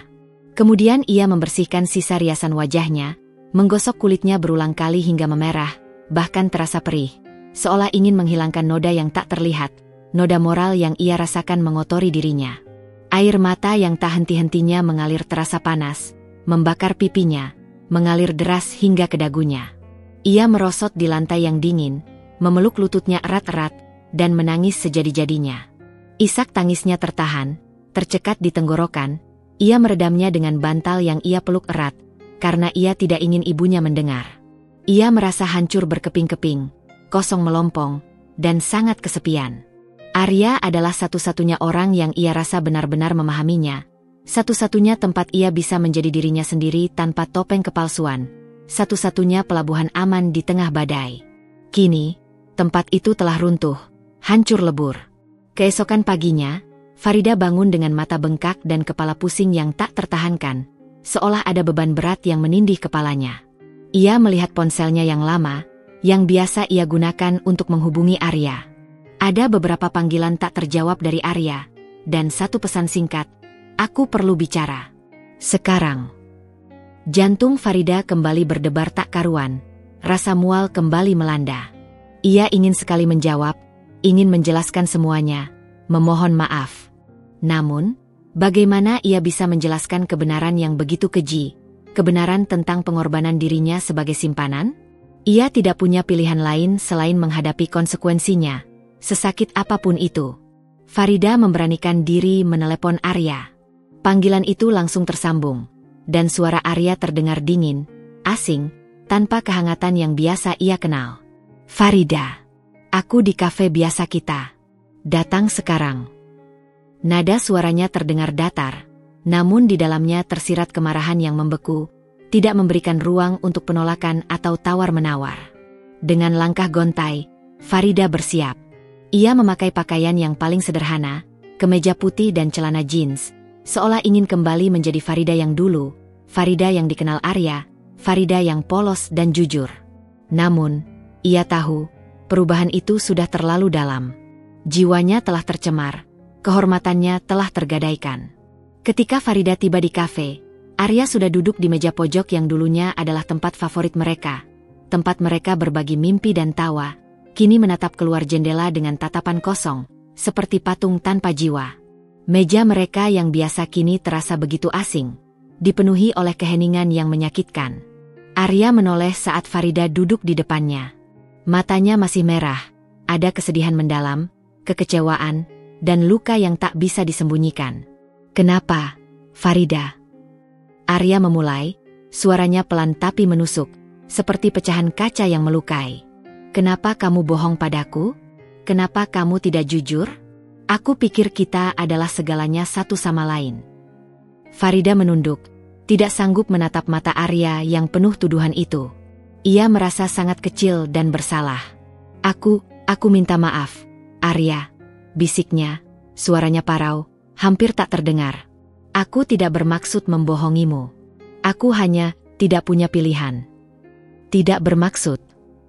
Arya tertawa getir, tawa yang terdengar sangat pahit, seolah menertawakan takdir mereka. "Kamu tidak tahu apa yang aku rasakan saat melihatmu semalam, di samping pria itu. Pria yang jauh lebih tua, yang bahkan tidak peduli dengan kehadiran pacarmu. Aku merasa seperti ditampar, Farida. Ditipu mentah-mentah. Selama ini, aku percaya padamu sepenuhnya. Aku terpaksa, Arya. Farida mencoba menjelaskan, air mata kembali menggenang dan siap tumpah. Ia mengangkat kepalanya sedikit, memohon pengertian. Ada utang ayah yang sangat besar. Hampir 500 miliar. Rentenir itu mengancam akan menyita rumah kami. Aku tidak punya pilihan lain. Itu satu-satunya cara menyelamatkan rumah kami. Arya menatapnya tak percaya, matanya membelalak. Utang? Kenapa kamu tidak bilang padaku, Farida? Kenapa kamu menanggungnya sendiri? Aku mungkin tidak kaya, Farida, kamu tahu itu. Tapi aku akan mencari cara. Aku akan membantumu. Kita bisa mencari solusi bersama-sama. Aku punya teman, ada banyak jalan lain. Tidak ada yang bisa membantu, Arya. Tidak ada. Jumlahnya terlalu besar. Tidak ada yang mau meminjamkan uang sebesar itu pada keluarga yang terlilit utang seperti ayahku. Farida membantah, suaranya meninggi, dipenuhi keputusasaan yang tulus. Ayah sakit-sakitan, ibu sangat terpukul. Ia terus menangis setiap malam. Aku tidak sanggup melihat mereka menderita. Melihat rumah kami yang sudah puluhan tahun itu hilang. Itu satu-satunya harta kami. Jadi kamu memilih menjual diri, Farida? Tanya Arya. Kata-kata itu menusuk Farida seperti pisau tajam yang menghujam jantungnya. Kamu memilih menjadi simpanan pria hidung belang demi utang ayahmu yang suka foya-foya? Mengorbankan dirimu, kehormatanmu, dan bahkan hubungan kita yang sudah kita bangun bertahun-tahun. Ada nada jijik yang tak bisa disembunyikan dalam suaranya. Sebuah nada yang membuat Farida merasa hina. Farida merasa seperti ditampar, dihantam berkali-kali. Ia ingin membela diri, ingin berteriak bahwa ia bukan menjual diri, melainkan berkorban. Ia ingin mengatakan bahwa ia tidak bangga dengan pilihannya ini, namun ia tahu, di mata Arya, itu adalah hal yang sama. Pengorbanan atau penjualan diri, hasilnya tetaplah ia kini adalah simpanan. Aku tidak punya pilihan, Arya. Aku hanya ingin keluargaku selamat. Aku harus melakukannya. Pilihan selalu ada, Farida. Selalu. Kamu hanya tidak mencari cukup keras. Atau kamu memilih jalan yang paling mudah dan paling cepat. Arya berdiri dari kursinya dengan kasar. Amarah dan kekecewaan memancar dari setiap inci tubuhnya. Ia menatap Farida dengan sorot mata yang dingin dan hancur. Aku tidak bisa hidup dengan kebohongan. Aku tidak bisa bersama seseorang yang melakukan hal seperti ini. Aku tidak bisa melanjutkan ini. Ia menggelengkan kepala. Air mata membasahi pipinya yang sudah memerah. Aku minta maaf, Farida. Aku tidak bisa. Kita selesai. Sampai di sini saja. Kata-kata itu terasa seperti petir yang menyambar, menghantam Farida hingga ia merasa kehilangan keseimbangan. Ia merasakan dunianya hancur berkeping-keping, menjadi serpihan tak berarti. Arya, jangan. Tolong, jangan tinggalkan aku. Ia berusaha meraih tangan Arya, air matanya kini mengalir deras. Namun Arya menariknya menjauh dengan cepat, seolah tidak ingin ada kontak fisik dengannya. Aku tidak bisa, Farida. Aku benar-benar tidak mengenalmu lagi. Arya menoleh dan pergi, meninggalkan Farida sendirian di kafe, dengan bekas luka yang tak terlihat namun terasa begitu perih dan menganga di hatinya. Kehilangan Arya adalah harga yang jauh lebih mahal daripada utang 500 miliar itu. Ia telah kehilangan satu-satunya tempat ia bisa bernapas lega. Satu-satunya pelabuhan aman di tengah badai kehidupannya. Ia telah mengorbankan segalanya, dan kini, ia hanya memiliki kehampaan yang menggerogoti jiwanya, sebuah lubang hitam yang siap menelannya. Peri itu akan menjadi teman setianya, sebuah pengingat abadi akan pilihan yang telah ia buat. Aroma kopi yang tadinya menenangkan kini terasa getir, seolah mengejek kesedihannya. Setelah Arya pergi, meninggalkan Farida sendirian di tengah meja kafe yang kosong, di antara remah-remah kue dan cangkir kopi yang sudah dingin, dunia Farida terasa semakin dingin dan hampa. Bukan hanya cinta yang hilang, tetapi juga satu-satunya tempat ia bisa menjadi dirinya sendiri tanpa rasa takut dan topeng. Ia duduk di sana untuk waktu yang lama, membiarkan air matanya mengering sendiri di pipinya, merasakan perih yang tak tertahankan menggerogoti setiap inci jiwanya. Ia adalah Farida yang telah hancur, tidak lagi memiliki identitas yang utuh, hanya serpihan-serpihan dari dirinya yang lama. Sejak hari itu, kehidupan Farida menjadi lebih sunyi, seolah ia hidup dalam sebuah gelembung yang terpisah dari dunia luar. Ia tahu, Arya tidak akan pernah kembali. Ponselnya yang lama, yang dulunya selalu berdering dengan pesan dan panggilan hangat dari Arya, kini terasa mati, membisu. Terkadang ia menatapnya, berharap ada notifikasi, setidaknya dari teman-teman kampus yang mungkin mendengar kabar putusnya mereka, berharap ada yang peduli. Namun, tidak ada. Ia merasa seperti telah dihapus dari kehidupan orang-orang yang mengenalnya, terhapus dari lingkaran pertemanan yang dulu ia hargai.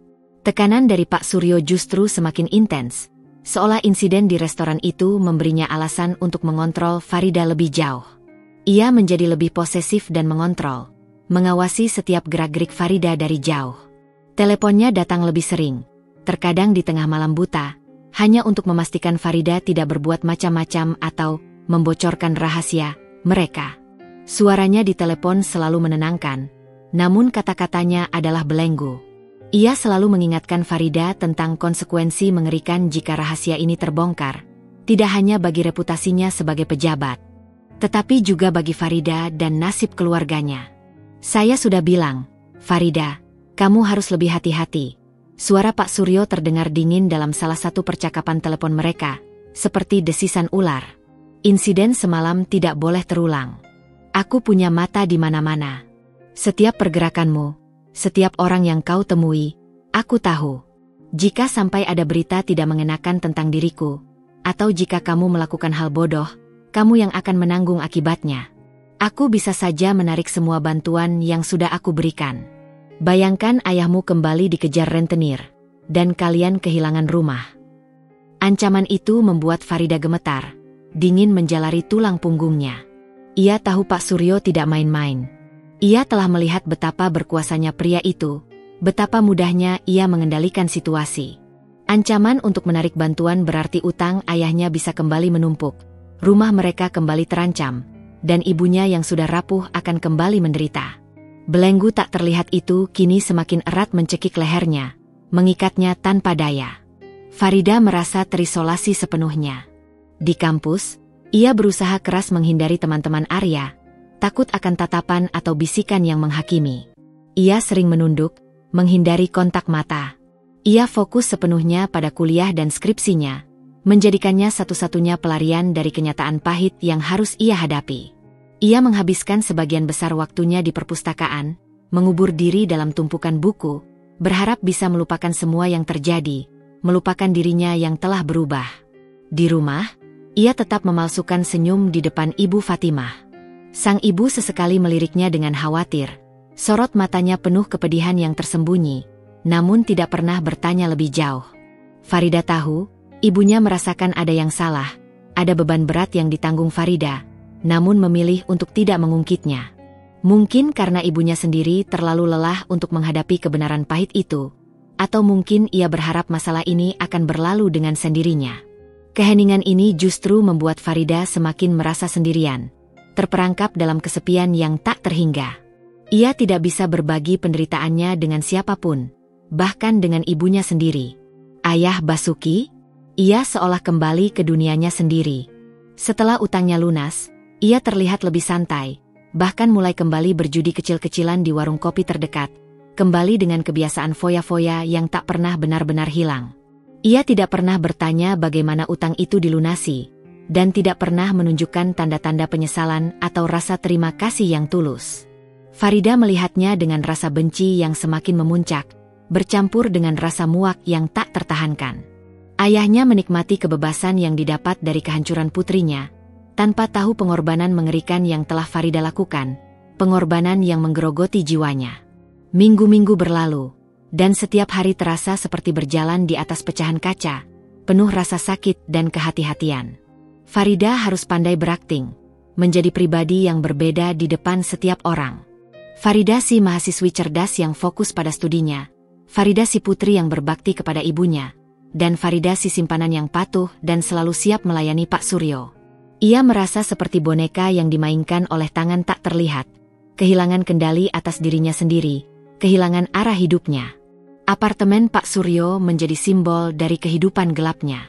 Setiap kali ia melangkah masuk ke sana, ia harus mematikan Farida yang sesungguhnya dan menghidupkan Farida yang palsu. Di sana, ia harus tersenyum, mendengar cerita-cerita membosankan, dan membiarkan sentuhan-sentuhan yang tidak ia inginkan, sentuhan yang terasa menjijikkan. Setiap pulang dari apartemen itu, ia akan mandi berulang kali, menangis dalam diam, merasakan jiwanya terkoyak sedikit demi sedikit, meninggalkan bekas luka yang tak terlihat namun terasa perih. Ia merasa terjebak dalam sangkar emas. Ia memiliki uang melimpah, ia bisa membeli apa saja yang ia inginkan, pakaian mewah, perhiasan, makanan lezat. Namun, semua itu terasa hambar, tanpa makna. Kebebasan finansial yang ia dapatkan adalah penukaran dengan kebebasan jiwanya. Ia tidak punya teman untuk bercerita, tidak punya kekasih untuk bersandar, dan tidak punya keberanian untuk memberontak dari cengkeraman Pak Suryo. Ia adalah tawanan dari pilihan yang ia buat sendiri, demi menyelamatkan keluarganya dari kehancuran. Malam-malam tanpa tidur semakin sering. Farida sering memandang keluar jendela kamarnya yang kecil, menatap bintang-bintang yang berkelip di langit gelap, bertanya-tanya apakah ada jalan keluar dari semua ini. Apakah ia akan terus hidup dalam kebohongan ini selamanya? Apakah ia akan selamanya menjadi bayangan seorang pejabat, tanpa identitas yang jelas, tanpa masa depan yang ia impikan? Bekas luka dari perpisahannya dengan Arya, dan kehampaan yang menggerogoti, adalah pengingat abadi bahwa pengorbanan yang ia lakukan datang dengan harga yang sangat mahal, harga yang terus ia bayar setiap hari. Waktu terus berjalan. Namun bagi Farida, setiap hari terasa seperti pengulangan yang menyiksa, sebuah siklus tanpa akhir dari kepura-puraan dan kesepian. Rutinitasnya terbagi dua. Siang hari menjadi mahasiswi yang pura-pura fokus pada perkuliahan, mencoba keras menyelami materi demi materi yang terasa semakin menjauh dari realitasnya, dan sesekali malam hari menjadi pendamping pribadi Pak Suryo, sebuah peran yang menguras jiwa dan raganya. Kehampaan di hatinya semakin menganga. Tidak ada yang bisa mengisi kekosongan itu. Ia merindukan tawarnya Arya, sentuhan sederhananya yang menenangkan, dan rasa aman yang dulu ia rasakan saat berada di dekatnya. Kerinduan itu bagai pisau tumpul yang terus mengiris, perlahan tapi pasti.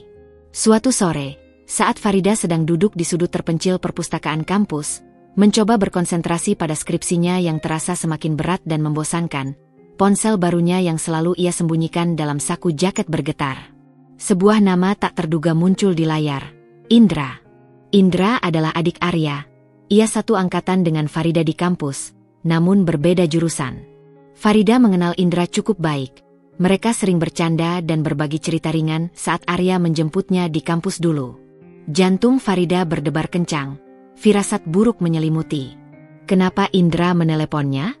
Apakah Arya akhirnya menceritakan semuanya kepada adiknya? Atau ada hal lain yang lebih mendesak? Dengan ragu, tangan Farida yang terasa dingin menekan tombol jawab. Halo, Iyende? Suara Farida serak, nyaris tak terdengar, seolah ia sedang flu berat. Farida?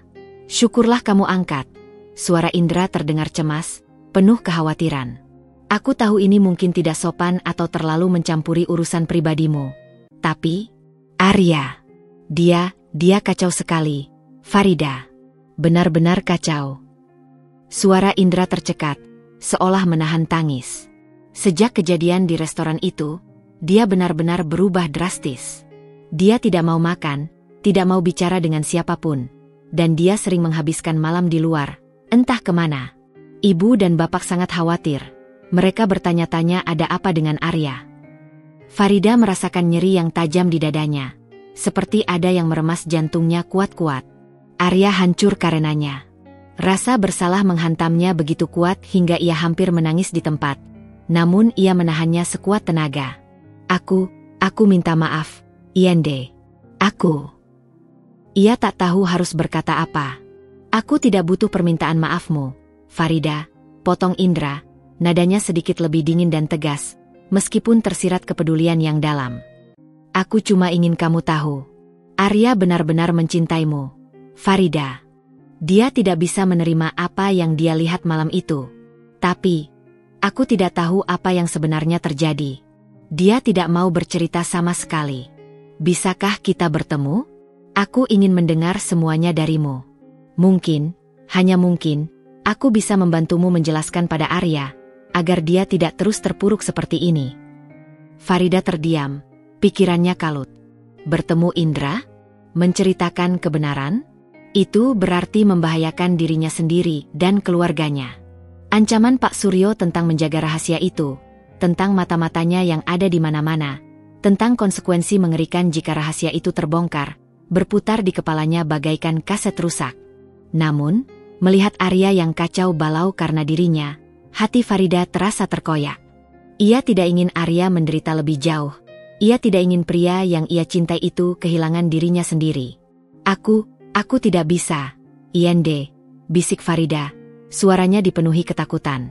Ini terlalu rumit. Terlalu berbahaya. Farida, kumohon. Desak Indra, suaranya memohon. Ada secercah harapan dalam nada bicaranya. Aku perlu tahu kebenarannya. Arya butuh kejelasan, butuh alasan, apapun itu. Jika ada alasan di balik semua ini, tolong beritahu aku.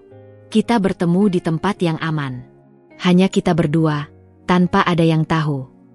Farida berpikir keras, menimbang-nimbang risiko dan konsekuensi.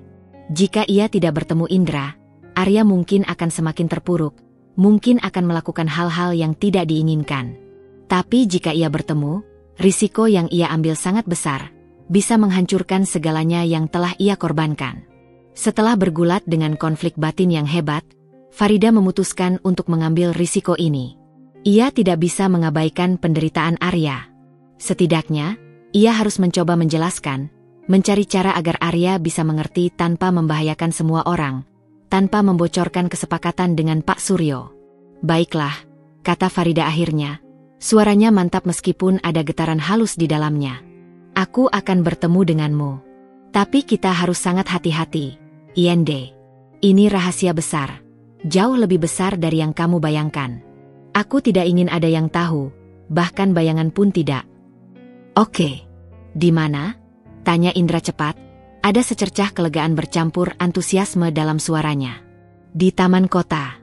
Di area yang agak sepi, dekat danau, tempat yang tidak banyak orang lewat, jawab Farida.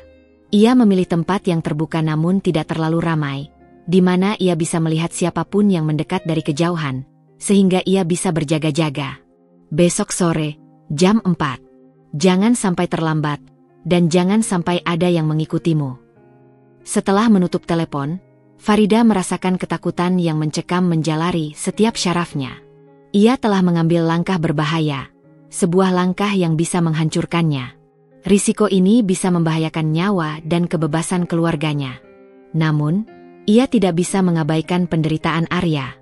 Ada secercah harapan kecil di hatinya bahwa mungkin, hanya mungkin, Indra bisa menjadi jembatan untuk menjelaskan semuanya tanpa harus membocorkan rahasia ke publik, tanpa menyeret keluarganya ke dalam masalah baru. Atau setidaknya, ia bisa meringankan beban Arya. Esok sorenya, Farida tiba di taman kota dengan perasaan campur aduk. Gugup, takut, tapi juga ada dorongan untuk menjelaskan. Ia mengenakan pakaian sederhana, celana kain dan blus longgar, mencoba berbaur dengan pengunjung taman lainnya, orang tua yang membawa anak-anak mereka bermain, atau pasangan yang duduk di bangku taman. Dari kejauhan, ia melihat Indra sudah menunggu di bangku taman dekat danau, wajahnya terlihat lesu dan cemas. Farida mendekat perlahan, langkahnya terasa berat. Indra, sapanya pelan, suaranya nyaris berbisik. Indra menoleh, matanya memancarkan rasa lega bercampur keputusasaan yang mendalam. Ia segera berdiri menyambut Farida. Farida, akhirnya kamu datang. Aku khawatir kamu tidak akan datang. Mereka duduk berdampingan di bangku kayu. Ada jarak yang tak terlihat di antara mereka, jarak yang terbuat dari kebohongan dan rahasia. Farida menatap permukaan danau yang tenang, mencoba mengumpulkan kata-kata, merangkai kisah yang begitu rumit dan menyakitkan. Ia tahu, percakapan ini akan sangat sulit, dan mungkin akan membuka kotak Pandora yang selama ini ia kunci rapat-rapat dalam jiwanya. Namun, ia harus melakukannya. Angin sore berembus lembut di taman kota, menggerakkan dedaunan dan menciptakan riak kecil di permukaan danau. Namun, bagi Farida, suasana itu terasa beku, diselimuti ketegangan. Ia duduk di samping Indra, merasakan tatapan adiknya Arya itu yang penuh harap dan kebingungan. Sulit sekali memulai. Lidahnya terasa keluh, seolah ada gumpalan tak kasat mata yang mencekik tenggorokannya. Arya, dia benar-benar terpukul. Farida, Indra memulai, suaranya pelan dan syarat kesedihan. Dia tidak mau bicara denganku. Dia hanya bilang kamu berubah, dan dia tidak mengenalmu lagi. Apa yang terjadi? Siapa pria itu? Farida menarik napas dalam-dalam, mengumpulkan keberanian yang tersisa. Ia harus berbohong, setidaknya sebagian. Kebenaran penuh terlalu berbahaya. Indra, aku tidak bisa menceritakan semuanya, bisiknya, menatap danau. Tapi, aku akan menceritakan bagian yang paling penting, agar kamu mengerti, dan mungkin, bisa menjelaskan pada Arya.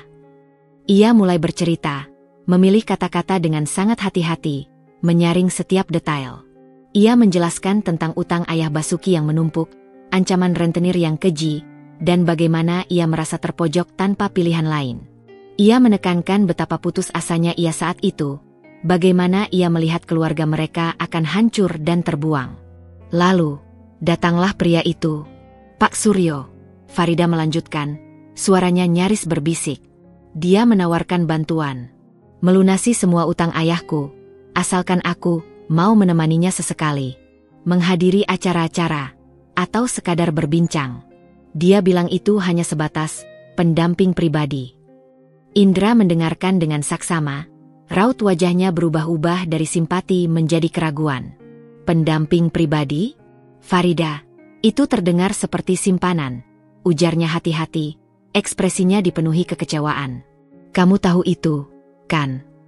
Farida menunduk, air mata mulai menggenang. Aku tahu, IND. Aku tahu itu sangat menjijikkan. Tapi apa yang harus kulakukan? Rumah kami akan disita. Ibuku sakit-sakitan. Aku tidak punya pilihan lain. Aku tidak bisa membiarkan mereka hidup di jalanan. Suaranya bergetar menahan isak tangis. Ini semua demi mereka, IND. Demi keluargaku. Indra menghela napas berat. Tapi kenapa kamu tidak bilang pada Arya? Dia pasti akan mencari jalan lain bersamamu. Dia akan membantumu. Aku tidak ingin dia ikut terlibat, IND. Farida menjawab, mengangkat kepalanya, air mata membasahi pipinya. Aku tidak ingin dia ikut menanggung beban ini. Dan, dia tidak akan mungkin bisa membantu sebanyak itu. Ini bukan uang kecil. Aku tidak ingin dia menderita karenaku. Jadi kamu memilih menderita sendiri? Membiarkan dia berpikir kamu mengkhianatinya. Nada suara Indra sedikit meninggi, bercampur rasa frustrasi. Kamu tidak tahu seberapa hancurnya dia. Farida. Dia tidak bisa tidur, tidak bisa fokus. Dia merasa kamu menipu dia. Dia menganggapmu murah. Kata murah itu menusuk Farida dalam-dalam. Ia mengepalkan tangannya. Aku tahu itu menyakitkan.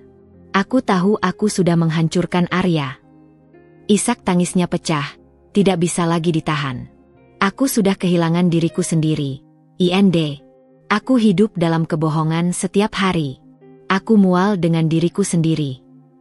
Indra terdiam, melihat Farida menangis terseduh-seduh. Ada simpati di matanya, namun juga ada bayangan ketidakpercayaan yang samar. Ia tahu, kisah Farida terdengar tragis, tetapi ada bagian yang terasa mengganjal. Terlalu banyak detail yang tersembunyi, terlalu banyak yang tidak diceritakan. Aku akan mencoba bicara pada Arya, kata Indra pelan, setelah Farida sedikit tenang. Aku akan mencoba menjelaskan bahwa ini semua karena keadaan. Tapi Farida, kamu harus tahu, Arya itu sangat keras kepala. Dan dia sangat menjunjung tinggi kejujuran. Farida mengangguk, ia tahu itu. Arya adalah pria dengan prinsip kuat. Aku tahu itu tidak akan mudah, bisiknya. Tapi tolong, IND. Setidaknya buat dia tidak membenciku. Buat dia mengerti bahwa aku tidak punya pilihan. Indra bangkit dari bangku. Aku harus pergi, Farida. Aku akan mencoba membantumu. Tapi, Aku tidak menjamin Arya akan mengerti. Dan yang paling penting, jaga dirimu. Ia menatap Farida dengan tatapan prihatin yang tulus, namun ada keraguan yang tersembunyi di baliknya. Aku harap kamu tidak menyesali pilihanmu ini. Setelah Indra pergi, meninggalkan Farida sendirian di bangku taman, Farida kembali merasa kosong. Ia telah mencoba menjelaskan, tetapi ia tahu ia tidak bisa menceritakan kebenaran seutuhnya. Ia tidak bisa menceritakan tentang Pak Suryo yang posesif, tentang ancaman yang tak terucap, tentang bagaimana ia merasa seperti tawanan dalam sangkar emas. Ia tidak bisa menceritakan betapa ia merasa jiwanya telah terkoyak. Kini, bukan hanya Arya yang menjauh, tetapi ada keraguan di mata Indra juga. Farida menyadari, bekas luka yang tak terlihat ini tidak hanya menggerogoti dirinya, tetapi juga mulai merusak hubungan dengan orang-orang di sekitarnya. Ia telah menjadi rahasia berjalan, dan harga dari rahasia itu semakin mahal setiap hari. Angin sore di taman kota terasa lebih dingin dari biasanya, menampar wajah Farida yang basah oleh air mata. Kepergian Indra, yang membawa serta secercah harapan palsu, meninggalkan Farida kembali dalam kehampaan yang semakin pekat. Ia tahu, meskipun Indra akan mencoba berbicara dengan Arya, kepercayaan yang telah hancur itu tidak akan mudah dipulihkan. Mungkin tidak akan pernah. Pengakuan setengah hati yang ia berikan pada Indra hanya menambah beban pada jiwanya. Sebuah kebohongan yang ia pikul dengan berat. Minggu-minggu berikutnya adalah serangkaian hari yang kelabu. Farida menyelesaikan skripsinya dalam kabut kesedihan. Ia menghadiri sidang, meraih gelar sarjana dengan nilai memuaskan, namun tanpa ada rasa bangga atau bahagia. Wisudanya terasa hambar. Ibu Fatimah tersenyum haru, namun ada bayangan kesedihan di matanya. Ayah Basuki datang, tersenyum lebar, seolah semua masalah telah berlalu dan ia telah melupakan peran Farida dalam melunasi utangnya. Senyum Ayah Basuki terasa seperti duri di hati Farida. Setelah wisuda, Farida kembali ke rutinitasnya sebagai pendamping pribadi Pak Suryo. Pria itu semakin menuntut, semakin posesif. Panggilan telepon bisa datang kapan saja, dan Farida harus selalu siap sedia. Uang yang melimpah terasa tidak berarti. Ia bisa membeli apa saja, namun ia tidak memiliki kebebasan. Jiwanya terkurung dalam sangkar emas. Kemewahan yang diberikan Pak Suryo terasa seperti belenggu yang mengkilap. Hubungannya dengan Arya tidak pernah pulih. Arya tidak pernah menghubunginya lagi. Farida mendengar dari teman-teman yang lain bahwa Arya memutuskan untuk melanjutkan studinya di luar kota, mencari ketenangan dan awal yang baru. Hati Farida hancur setiap kali mendengar kabar itu, namun ia tahu ini adalah konsekuensi dari pilihannya. Ia telah mengorbankan cinta demi keluarga, dan kini ia harus hidup dengan penyesalan itu. Suatu malam, ketika ia sedang di apartemen Pak Suryo, Farida menatap keluar jendela. Lampu-lampu kota berkelip di bawahnya, tampak begitu jauh dan asing. Ia merasa seperti boneka yang terkunci di dalam etalase kaca, dilihat oleh banyak orang, namun tidak pernah disentuh atau dipahami. Ia mengingat mimpinya dulu, menjadi seorang akademisi yang berintegritas, hidup sederhana, dan membangun keluarga kecil bahagia bersama Arya. Semua mimpi itu kini telah menjadi abu. Farida menyadari, ia telah menyelamatkan keluarganya dari kehancuran finansial. Rumah mereka aman, ibunya tidak lagi menangis karena ancaman rentenir, dan ayahnya bisa hidup nyaman. Namun, harga yang ia bayar terlalu mahal. Ia telah kehilangan dirinya sendiri. Ia telah kehilangan harga dirinya, cintanya, dan kebahagiaannya. Ia adalah pemenang yang sesungguhnya adalah pecundang. Di tengah kehampaan yang tak berujung itu, Farida mulai merenung. Apakah ada jalan keluar? Apakah ia akan selamanya menjadi bayangan, hidup dalam kebohongan dan penyesalan? Ia melihat cermin di depannya. Wanita di sana tampak cantik, dengan pakaian mahal, namun matanya memancarkan kesedihan yang tak tertahankan. Itu adalah Farida, yang masih hidup, namun jiwanya telah mati sebagian. Pada akhirnya, Farida tahu, ia harus mencari kekuatan dari dalam dirinya sendiri. Ia mungkin tidak bisa kembali ke masa lalu, dan ia mungkin tidak bisa mengubah takdirnya saat ini. Namun, ia bisa memilih bagaimana ia akan menjalani sisa hidupnya. Ia bisa memilih untuk menyerah pada kehampaan, atau ia bisa mencari secercah cahaya, bahkan jika itu sangat redup. Ini bukan tentang melarikan diri dari Pak Suryo. Setidaknya belum. Ini tentang menemukan kembali Farida yang dulu, Farida yang berani dan tangguh, yang berani berjuang untuk kebebasan jiwanya, bahkan jika itu berarti harus memulai dari nol lagi. Mungkin, suatu hari nanti, ia akan menemukan cara untuk keluar dari sangkar emas ini. Mungkin, suatu hari nanti, ia akan bisa memaafkan ayahnya, memaafkan dirinya sendiri, dan menemukan kedamaian. Tapi untuk saat ini, Farida hanya bisa bertahan, membawa bekas luka yang tak terlihat, berjalan di atas pecahan kaca, menuju senja yang entah akan membawa harapan atau kegelapan yang lebih dalam. Perjalanan panjang Farida baru saja dimulai, dan ia tak tahu kapan akan berakhir.